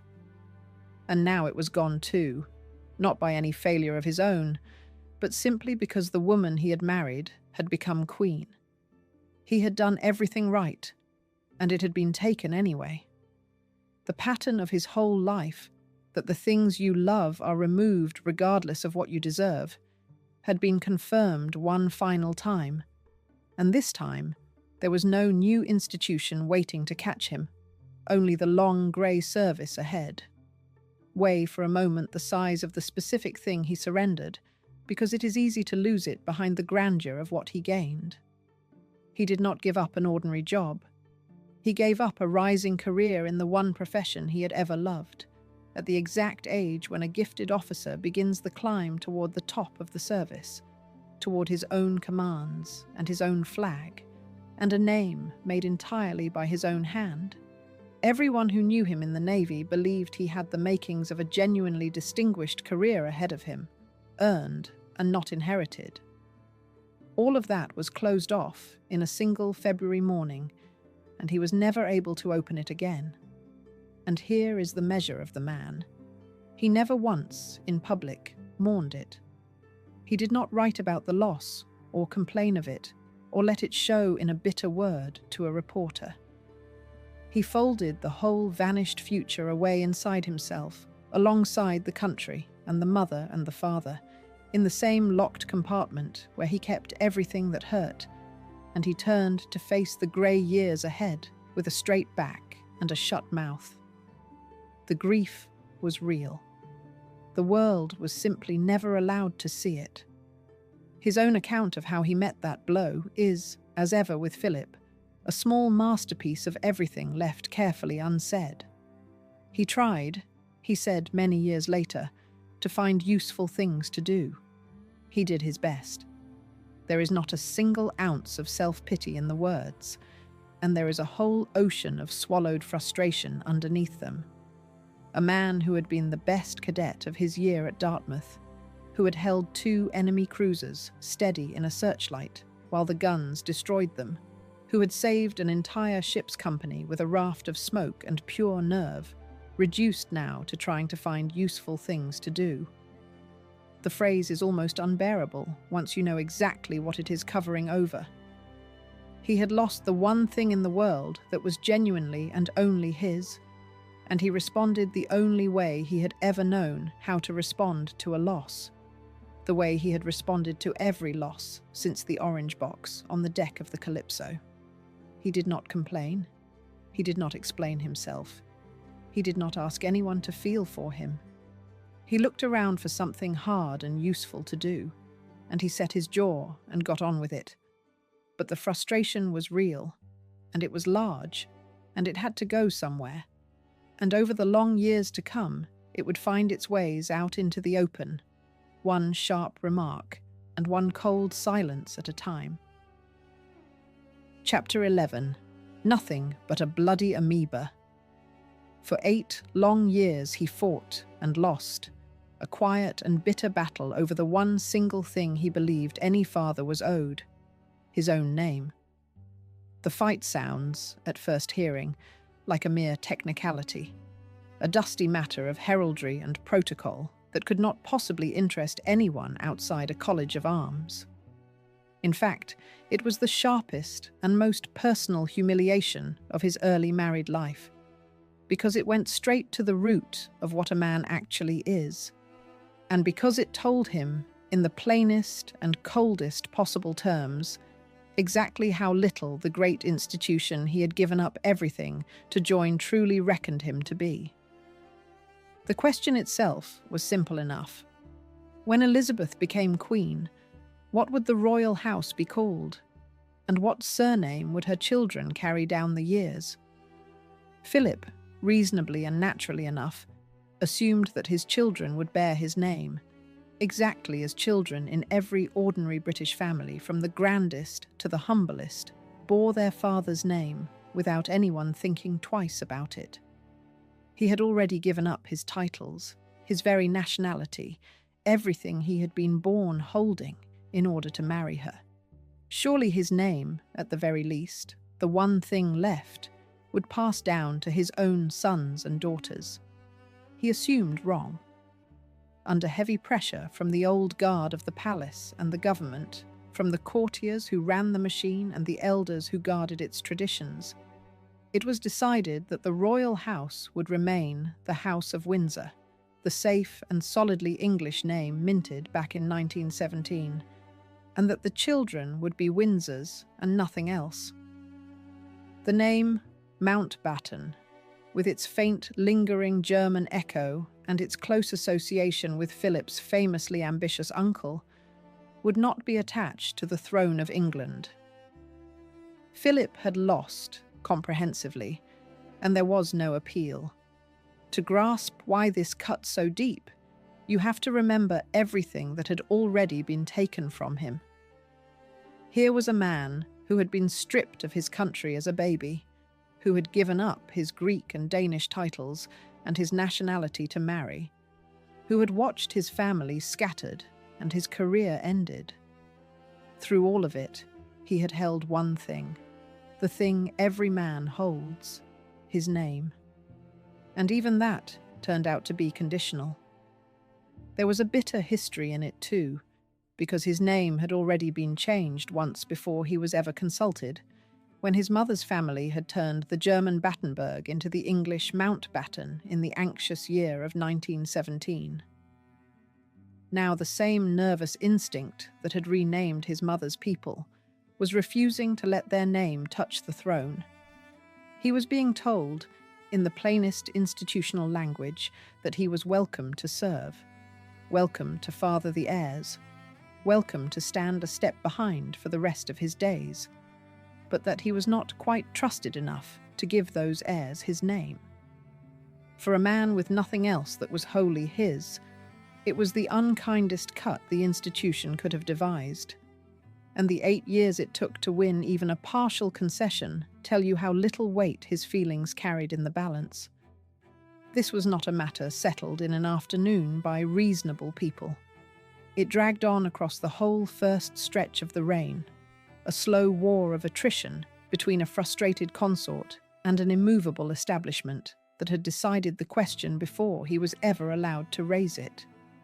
Every year the answer stayed the same, and every year the small daily humiliation renewed itself, until at last, worn down and outmaneuvered, he accepted the compromise that let some of his descendants carry a joined name he had not chosen. A lesser grievance would have faded. This one lodged because it touched the one nerve his whole guarded life was built to protect, the fear of being, in the end, nobody, a man with a great title and no substance, a prince of nowhere, allowed to give his children nothing of himself. What he said about it in private has survived, and it is the rawest and most naked thing he has ever recorded as having said in his whole guarded life. He complained, bitterly, that he was nothing but a bloody amoeba, the only man in the entire country not allowed to give his name to his own children. Hear the real pain in it, running under the anger like a current. An amoeba, the simplest and most powerless and most formless speck of life there is. A thing with no shape of its own, and no standing, and no say. The man who had commanded from the bridge of a warship in the dark of a battle had been told, flatly, that he could not do the one plain thing the humblest labourer in the land could do without a second thought: hand down his own name to his own child. It was 1952 when the decision was handed to him. It was not until February of 1960, 8 long and swallowed years afterward, that any compromise at all was reached, and the name Mountbatten Windsor was at last created for those of his descendants who might one day need a surname of their own. And the exact timing of that grudging little concession tells you everything about the spirit in which it was finally given. It came just 11 days before the birth of Prince Andrew, wrung out of the reluctant institution at very nearly the last possible moment, as though even then it could hardly bear to let the thing go. There is a lesson buried in that long defeat that Philip took to heart and never afterward forgot, and it coloured the whole of his relationship with the family he had married into.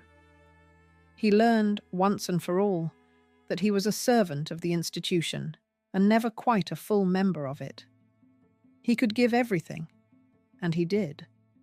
He could father its heirs, support its head, carry out its work for 70 years. But when it came to the question of whether he truly belonged, whether his name and his blood counted as fully as the name and blood already inside, the answer, delivered in the coldest and clearest terms over the matter of a surname, was no. He was permanently, structurally, the outsider who had been let in on sufferance and on conditions.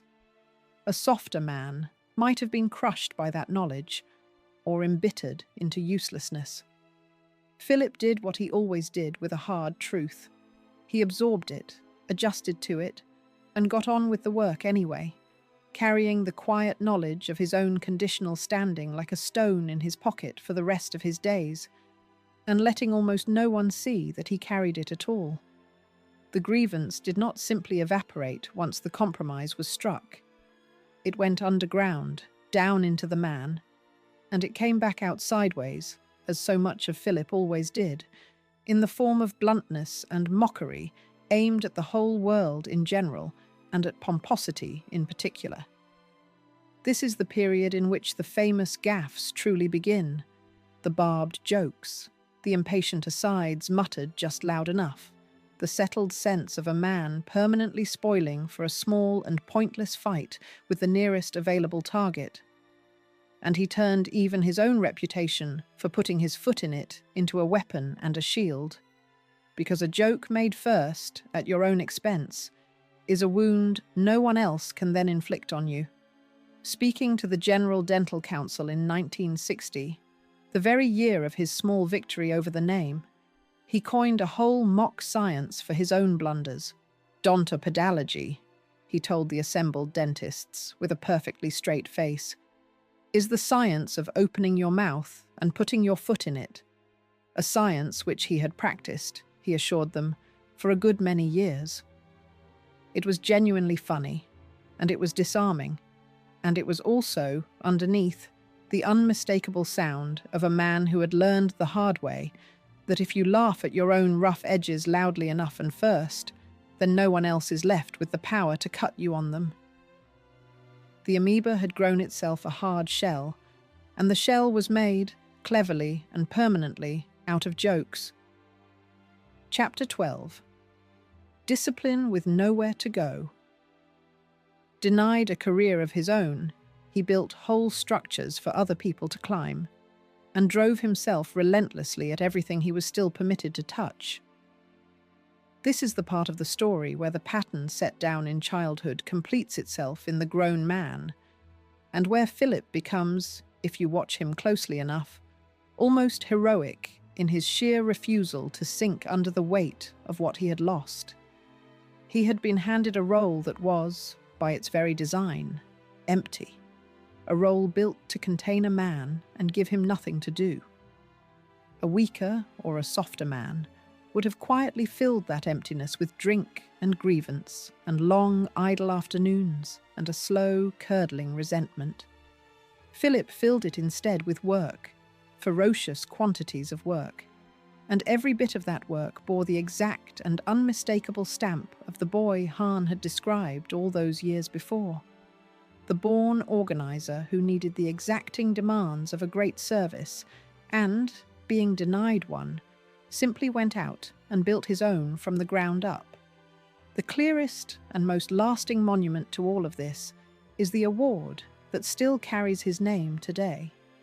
In 1956, working together with the very man who had shaped him as a boy, Kurt Hahn himself, Philip founded the Duke of Edinburgh's Award, a scheme designed to push young people through exactly the kind of hardship and challenge and service that had made him at Gordonstown. The long expeditions, the physical trials, the volunteering, the being cold and tired and responsible. It was designed, in his own plain words, to give young people a sense of responsibility to themselves and to their communities. It was, quite simply, Gordonstown scaled up to the size of a whole nation, and then in time to much of the wider world beyond it.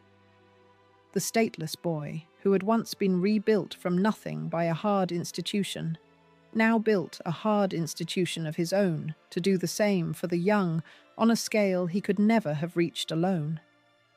Every teenager who has ever shivered on a hillside with a map and a heavy pack and a long way still to walk is following, without ever knowing it, in the exact footsteps of a man who had learned very young that being pushed to your absolute limit is not a cruelty, but a kind of gift.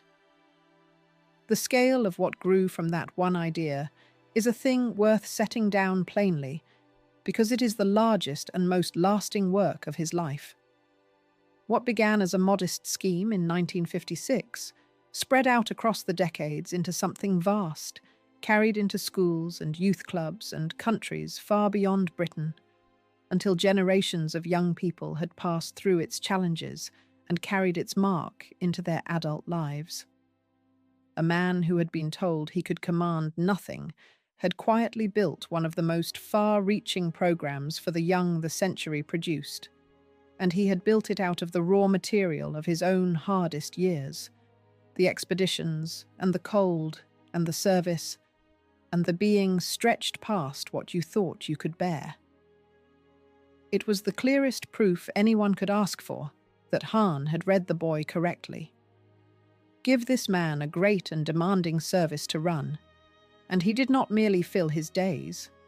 He built something that outlived him. The tragedy was only that the institution surrounding him had no such service to offer at its center, so he had to invent his own on the margins of a role designed to keep him idle. The same restless, exacting competence poured itself into the royal houses themselves. Philip could not command the navy any longer, so he took command of the sprawling domestic empire of the monarchy instead, and he ran it, unmistakably, like a ship. He reorganized the kitchens of the royal residences from top to bottom. He modernized the management of the great estates at Sandringham and Balmoral, dragging them toward efficiency. He ran the whole domestic machine with the order of a warship, everything in its proper place and to hand, nothing left to chance or muddle. The exactitude that no longer had a fleet to discipline turned itself instead upon the plumbing and the accounts and the dinner service and the timetables, and the staff who served under it learned very quickly indeed that his standard was Hahn's old standard exactly, that the best was expected as a matter of course, and the second best was simply not good enough and never would be. It made him formidable and effective, and it also made him, at times, exhausting to be near, and the irritability that Hahn had marked so carefully in the schoolboy became a settled fact of daily life for very nearly everyone who came within his orbit. And when even all of that was somehow not enough to burn off the terrible surplus of his energy, he turned to sport, and there too, the same old pattern held true to the last detail. For years his game was polo, fast and dangerous and physically punishing, and he played it hard and well deep into his middle age. Then, around the age of 50, his body and the accumulating years made polo finally impossible, and a lesser competitor, a softer man, would simply have retired gracefully to the sidelines to watch the younger men ride. Philip instead took up an entirely new and even more punishing sport, the driving of teams of horses and carriages at speed through grueling cross-country courses, and he did not merely take it up as a gentle hobby of old age, he threw the whole of himself into building it.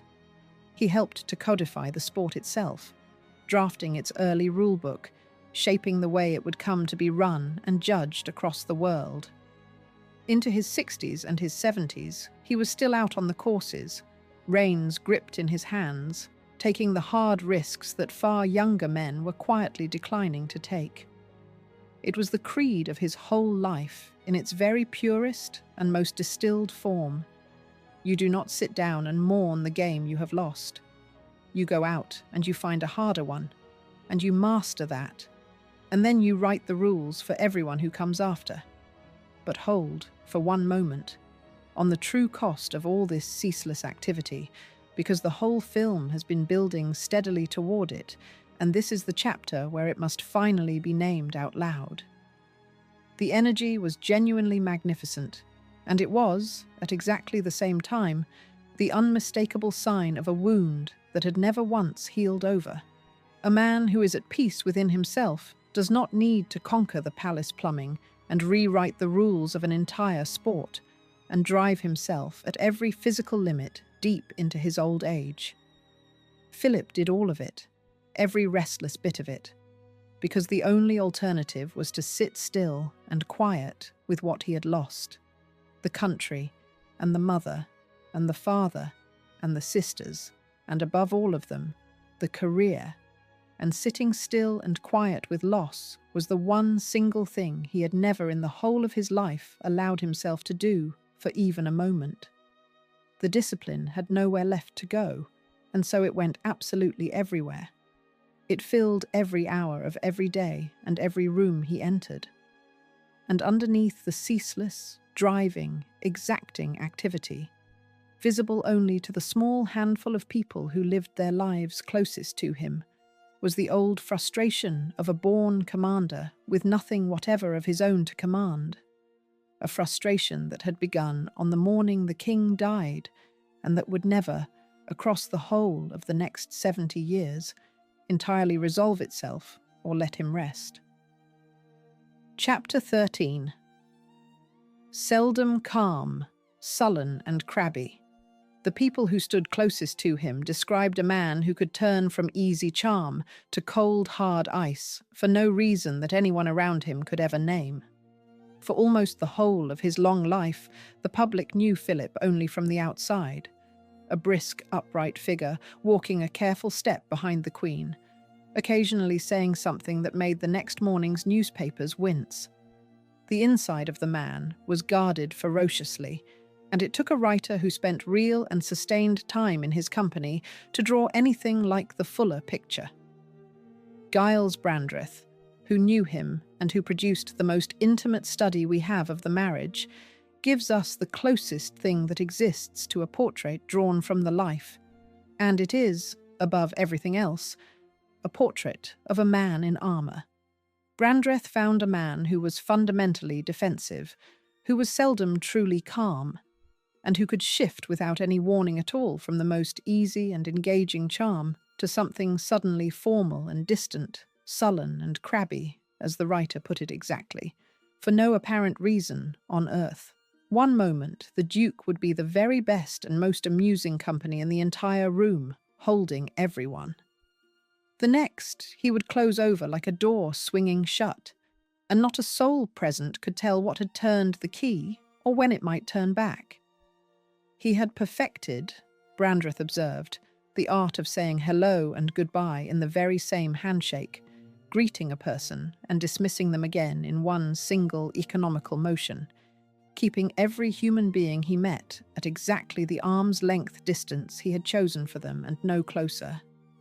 It is the settled behaviour of a man for whom closeness had always meant loss, who had learned as a small boy that the people you let near you and let yourself love were the people who got taken away, and who had built, in careful lifelong response, a way of touching the world and moving through it without ever quite letting himself be held by it.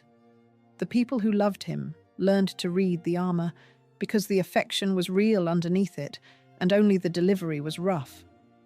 His warmth came out sideways, disguised as teasing or gruffness, or a brisk, practical kindness that never announced itself as kindness. He was not a man who said the soft thing, and those closest to him stopped waiting for him to say it, and learned instead to hear it in what he did. This is the quiet difficulty of loving a man in armor. The armor keeps out the enemy, but it also keeps out the people who mean him well, and they must spend their lives learning its code, decoding gruffness into care, reading the concern buried inside the impatience. Some managed it, and some did not, and the ones who did not simply found him cold, because cold was exactly what the armor was designed to look like from the outside. What almost no one was allowed to see was the frightened, exiled boy the whole apparatus had been built, decade upon decade, to protect. He had decided at 9 or 10 that feeling things out loud was dangerous, and he had never once revised the decision. And by the end, the habit was so total that even the people in his own family often had to guess at what he felt. And this is where the sharpness came from, the famous edge that made the newspapers wince. A man who has walled off his own softer feelings so completely tends to lose patience quickly with the softer feelings of others, with sentiment and self-pity and fuss, because he has spent his whole life refusing to indulge those things in himself. Philip's bluntness was the outward face of an inward severity he applied first and hardest to his own heart. He was not cruel by nature. He was armored, and the armor had sharp edges, and the people who brushed against them without understanding what they were touching came away thinking him merely rude. What they had actually run into was 70 years of a man holding himself rigidly together and having very little patience left over for anyone who would not do the same. The impatience was legendary among the people who worked for him and with him, and it had one particular and constant target: anything slow, anything sentimental, anything at all that wasted his time or clouded the point. He would sit through the interminable speeches at the charity dinners he was endlessly obliged to attend and heckle them quietly under his breath, muttering that they had all heard this particular story before, or demanding of no one in particular to know what on earth the speaker imagined he was going on about now. He could not abide waffle. He could not abide fuss or flannel or ceremony for its own empty sake.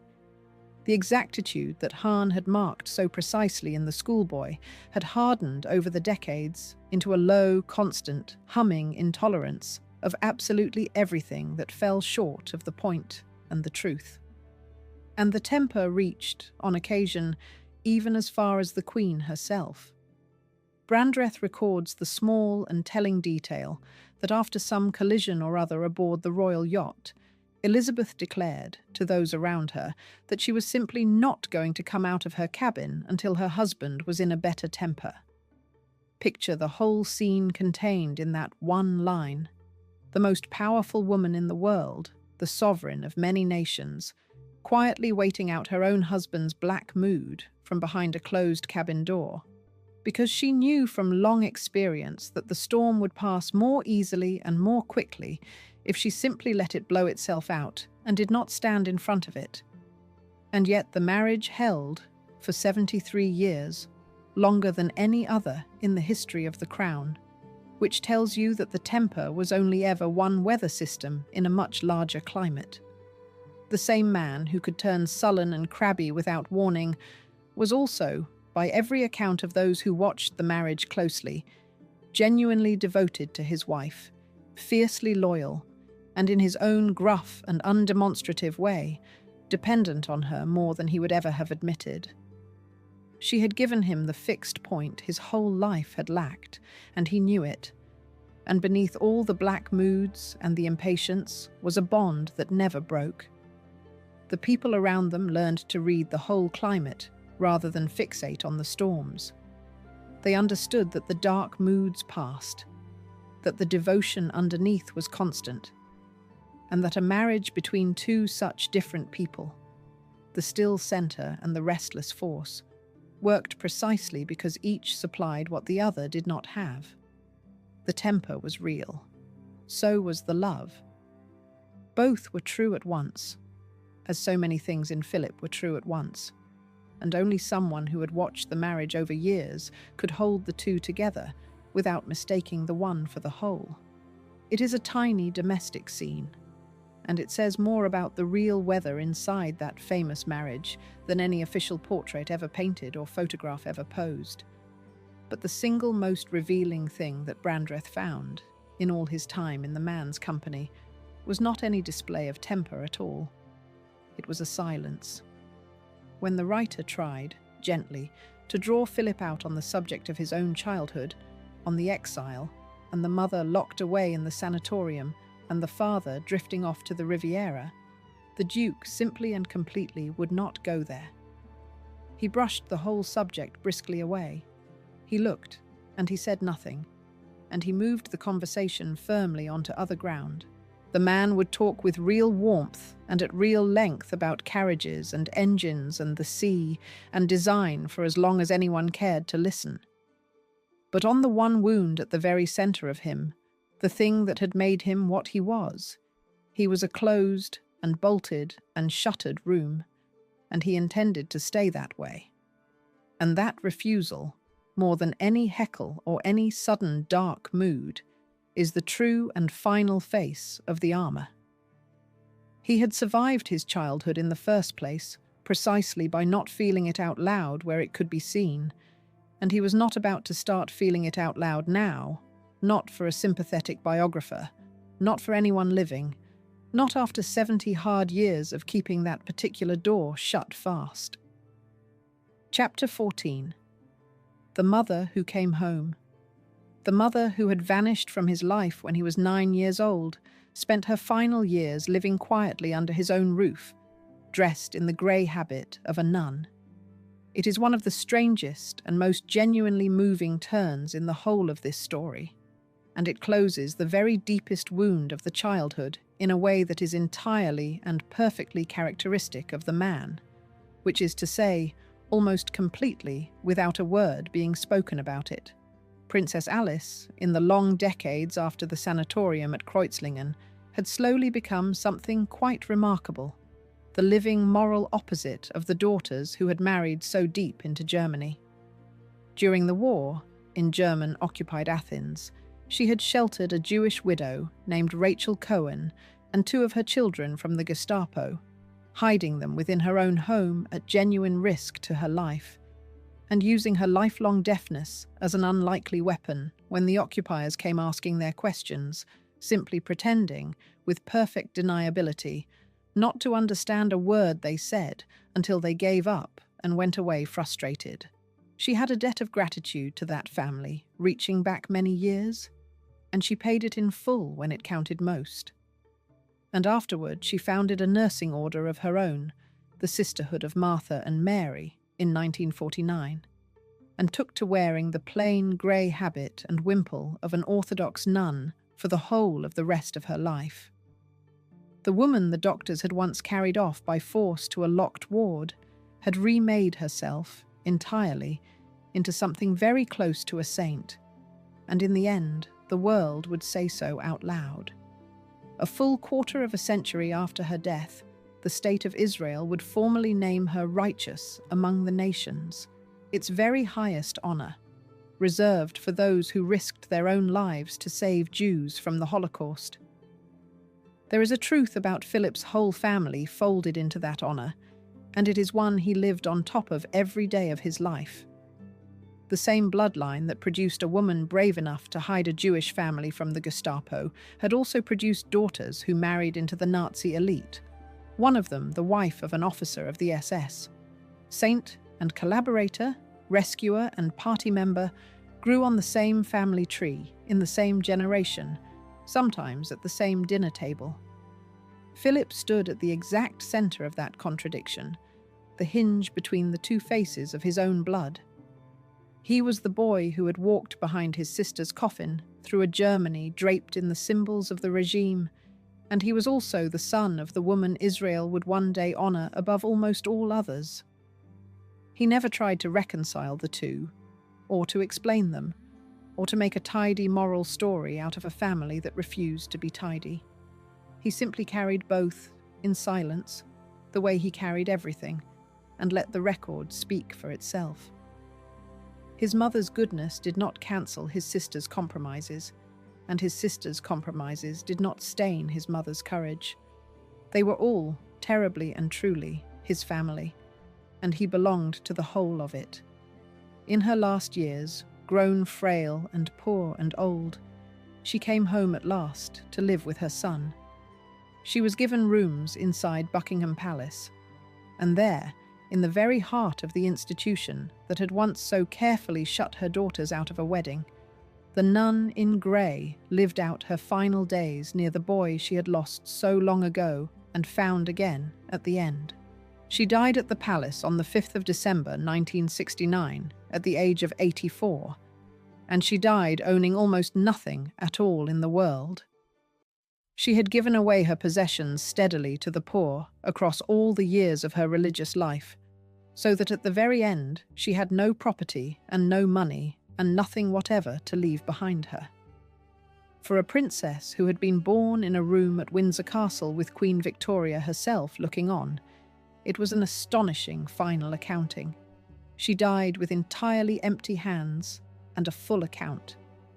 Stop and consider the strange grace of that ending, because it closes a circle that had been open since Philip was 9 years old. The mother who had been taken from him by force, hidden away, unspoken of, lost to him through the whole of his adolescence, came back to him at the very end and lived out her final years within a few rooms of him, under the roof of the palace, in the heart of his adult life. The boy who had spent 5 years without any contact with his mother at all became the man who had her close at hand as she died. Whatever the illness had taken, whatever the long silence had cost them both, they had these last years, and he gave her a home for them. It is one of the few unambiguously tender things in the whole austere record of his life, and it is entirely characteristic that he never once spoke of it in those terms, never made a story of the reconciliation, never asked for any credit for taking her in. He simply did it, quietly, because she was his mother and she had nowhere else, and because doing the right thing without discussing it was the only language of love he had ever learned to speak. And how did Philip carry it, all of it, this late reunion and this final loss? The closing, at long last, of the great open wound of his entire life. He carried it exactly, precisely, as he had carried everything else since he was a boy of 10, without a single public tear, without a memoir or a confession or an interview, without one solitary word of self-pity offered to anyone. When, in later years, people spoke to him admiringly of his mother's wartime heroism, of the great honor that Israel had bestowed on her memory, he would wave the whole grandeur of it briskly away. She would have thought, he said simply, that sheltering the Cohen family had been nothing more than a perfectly natural human reaction, the ordinary thing any decent person would have done. It is the most Philip sentence imaginable, deflecting the sanctity, refusing the offered sentiment, insisting on the plain and the ordinary and the unshowy, even when standing in the full light of his own mother's extraordinary goodness. The boy who had lost her at 9 had her back beside him at the end, under his own roof, in his own house, and he handled the whole overwhelming weight of that reunion and that parting, the only way he had ever known how to handle anything, quietly, dutifully, and with all the feeling pressed firmly down and out of sight, where no one else could ever get at it. The wound opened in the 3rd chapter of this story was, at the very last, closed. And it was closed, as everything with Philip was closed, without a word. Chapter 15. 70 years. 2 steps behind. For more than 70 years, the most naturally dominant man in any room he ever entered walked in public, a single deliberate step behind his own wife. Measure the sheer scale of what that lifelong discipline actually achieved. Because from the very morning the king died to the day he finally stepped back, Philip did the one thing his whole restless nature rose up against, and he did it steadily, without stopping, and without ever once publicly complaining, for a stretch longer than almost anyone else in the entire history of the institution. The plain figures of the service are staggering to lay out. He undertook many thousands of public engagements in his own right, in his own name, quite apart from the Queen. He stood at her side for many thousands more. He was patron, or president, or active supporter of a great many separate organizations across every field: science and industry, and sport, and the natural world, and the welfare of the young. He built the great award scheme, and then ran it, and championed it for decades. He found, exactly as he had once flatly promised he would, useful things to do, and then he did them relentlessly, tirelessly, decade after decade after decade, without a pause. The marriage that had begun in the Abbey in 1947 ran on unbroken until the day of his death, 73 years in all, the longest marriage of any sovereign in the whole of British history. And across the entire vast length of it, he kept faithfully to his place, the place his nature hated and that he never once abandoned.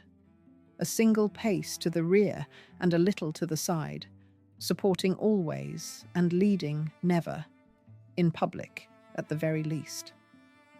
Think about the sheer daily discipline that place demanded of a man built as he was built. Every public appearance, for 70 years, required him to hold himself deliberately back, to let his wife go first through every door, to stand a measured step behind her while the cameras fired, to be seen and yet never to be the point of the seeing. For most men, that would be no great hardship.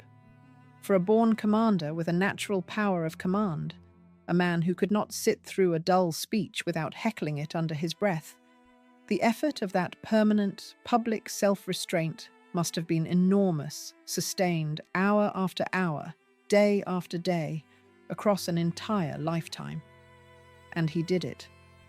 Whatever the temper cost the people behind the scenes, whatever the frustration did to him in private, in public, he almost never once broke the discipline of the role.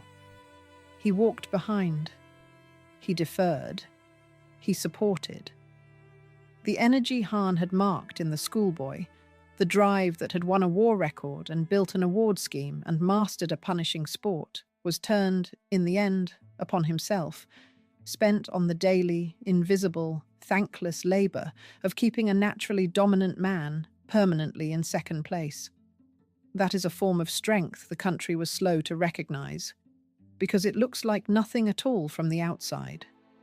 It looks like a man simply standing where he is told. Only when you know what it cost him does the standing become the achievement it was. The public verdict on the man changed slowly across all those years, and the way it changed is one of the quiet and unlooked-for vindications of his whole hard method of living. For a very long stretch, he was simply the difficult one, the gaffe machine, the sharp-tongued consort the newspapers loved above all things to catch out in a careless remark. But as the decades stacked steadily up, one on another, and the sheer constancy of the man became undeniable, impossible to argue with, the national mood toward him began quietly to shift. People began to see, at last, behind all the barbs and the black moods, a man of utterly unbending reliability who had given the whole of his one adult life over to a permanent supporting role in someone else's story, and had never once publicly complained about the cost of it to him. The very refusal of open sentiment that had for so long read to the country as coldness began, in a noisier and more confessional age, to read instead as a kind of hard old-fashioned dignity. He applied that same flat, unsparing honesty to the private disappointments of his own family that he applied to absolutely everything else. Asked once about his long record as a father, he offered only, and characteristically, that they had done their best, the same clipped modesty, the same iron refusal to plead his own case or ask for any allowance. His whole creed, stated plainly and without drama in his old age, was that a man cannot argue with the inevitable, and so he did not argue with it. He simply, doggedly, outlasted it. The range of what he poured that stubborn energy into, across the decades, was genuinely enormous. He threw himself into science and engineering and design, into industry, into the welfare of the young, into the natural world, and the cause of protecting it long before it was fashionable to care. He was restless and curious to the end, forever wanting to know how a thing worked and how it might be made to work better, applying the exacting standard of that old-school report to everything he touched. And he did all of it in the shadow of the throne, taking care never to eclipse it, folding his own considerable abilities into the supporting role he had been given, and making that role into something far larger and more useful than anyone had expected a consort to manage. It was a strange, sideways kind of greatness, achieved entirely within the tight constraints of a position designed to keep a man small. He could not lead the country, so he served it 1,000 quieter ways, and the sum of those ways, added up across 70 years, was a body of work no one had asked of him, and few had thought the role could contain. He kept going far, far past the point at which most men lay their burdens down. He carried out his public duties into his mid-90s, still upright, still impatient, still exact to the very last, unwilling to be helped and unwilling to stop. And only in the summer of 2017, at the age of 96, did he at last formally step back from public life altogether. Even that retirement was done entirely in his own unshowy style, briskly and without a shred of fuss and without any long sentimental farewell. The boy who had built himself out of nothing but discipline had spent that discipline, in the end, on the least glamorous and least rewarded virtue there is anywhere, the plain and stubborn refusal to walk away from a post. Constancy itself had turned out, all along, to be the final and truest form of his armour. He had nothing of his own to command, and so he commanded the only thing left to him, which was himself, every single day, for 70 years. And he stood exactly where he had been told to stand until the day came when he could no longer stand at all. Chapter 16. The Boy in the Orange Box. When he finally died at the age of 99, the country he had served for so long understood at last that the coldness it had resented for so many decades had always, from the very beginning, been something else entirely. Prince Philip died at Windsor Castle on the 9th of April, 2021, just 2 short months before what would have been his 100th birthday.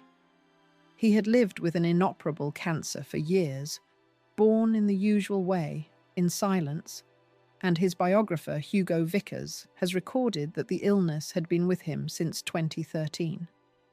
He had been the Queen's consort for well over 70 years, the longest serving in all of British history, and his going left a silence at the very centre of the monarchy that no other person alive could fill. The scale of the loss was hard to take in, precisely because he had been there so long that the country had stopped seeing him. He had stood at the Queen's side through the whole sweep of the second half of the century and into a new one, a fixed feature of national life so constant that most people alive had never known a time without him. He had become like a landmark that everyone passes and no one looks at until the day it is gone and the skyline is suddenly wrong. When the news came, the country discovered that it had felt more for the difficult old man than it had quite realised, and that the steadiness it had taken for granted for 70 years had been holding up more than anyone had noticed. His funeral, held in the strange, muffled hush of a whole country living under the restrictions of a pandemic, was pared right down to a bare 30 mourners in the great chapel at Windsor. And the single image that came out of that grey day, and that fixed itself at once and permanently in the national memory, was of the Queen, seated entirely alone in the choir stalls, a small, solitary figure in deep black, keeping her required distance from every other soul in the chapel, saying her last goodbye to the man who had stood beside her without fail for 73 years. After a whole lifetime lived in the middle of crowds and cameras and attentive staff at every turn of every day, the longest marriage in the history of the crown ended in almost total solitude. One old woman alone with her grief and her husband's coffin and the vast, echoing space. It was an unbearable picture to look at. And it was, in its stripped and silent and unsentimental way, strangely and exactly right for a man who had spent the whole of his life refusing, on principle, the grand and easy gesture. There was a terrible symmetry in it, too, that anyone who knew the shape of his life could not miss. He had come into the world in a household emptying out around him, and he left it in a chapel emptied by law, the mourners kept to 30, the crowds forbidden, the ceremony stripped back to almost nothing. The boy carried out of Corfu with barely anyone and barely anything was buried, nearly 100 years later, with barely anyone, and in almost complete silence. The marriage that had begun in the great crowded spectacle of Westminster Abbey in 1947, the trumpets and the packed pews and the watching world, ended in a near-empty chapel with a single figure in black. 73 years bracketed by those two images, the crowded beginning and the solitary end. And through the whole span between them, he had been the one fixed point, the man who did not move, who did not complain, who did not leave, whatever it cost him to stay.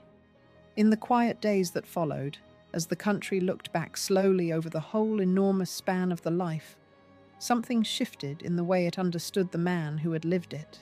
The gaffes and the temper and the famous resented coldness all began to look entirely different once they were set against the very beginning of the story, rather than only against its end. Here, at last, was the truth the long life had been patiently spelling out all along for anyone who cared to read it back from the start.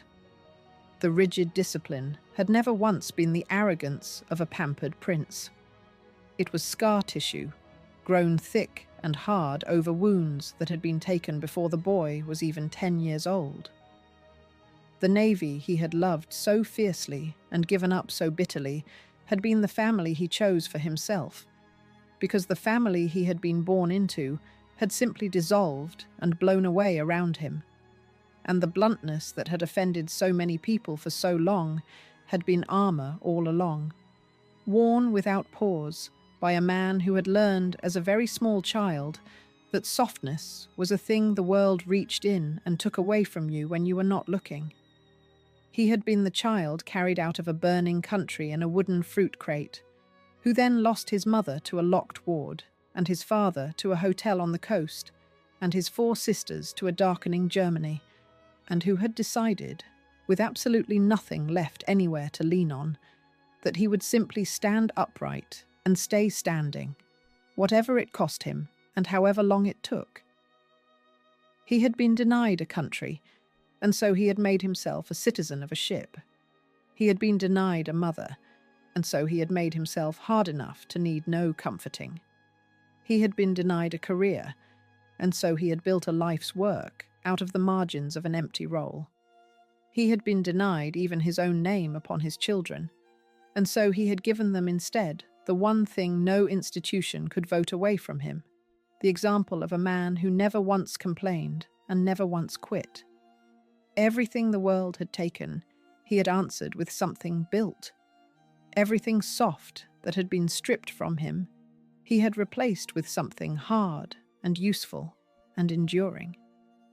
The coldness was the cost of the construction. The discipline was the scaffolding that held a bombed-out childhood upright. And the country that had spent decades wishing he were warmer had never understood that the warmth had been the very first casualty, spent and gone before he was 10, and that everything it saw afterward was a man making do with enormous courage on what was left. Go back, at the very last, to exactly where the whole story began. A cold December night in 1922, a British warship slipping quietly out of a Greek harbour in the dark, and below its steel decks, an infant prince, fast asleep in a cot his desperate family had knocked together out of an old orange box, because there was simply nothing else in the world to carry him in.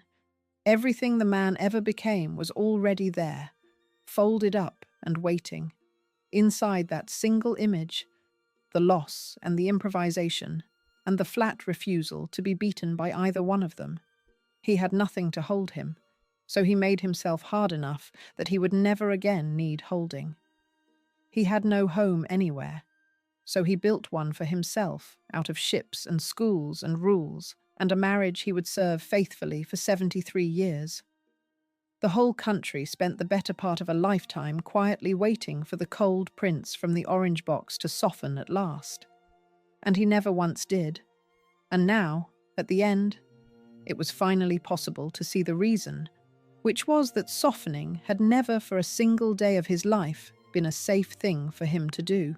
Asked near the very end of it all how he had ever managed to bear the whole long crushing weight of it, he gave once more the same answer he had been giving since he was a boy of 10, reciting the collapse of his entire world in the flat voice of a man reading out a railway timetable. He just had to get on with it. And for 70 long years, upright and unbending at the side of a crown, that is exactly and unfailingly what he did. If this is the kind of history you want more of, the real life lived behind the official public face, then subscribe, and I will keep on bringing it to you. And tell me below what you think. Was Philip's lifelong coldness a kind of arrogance? Or was it in truth a suit of armour? And would a childhood like his have hardened you in just the same way? I read every single reply,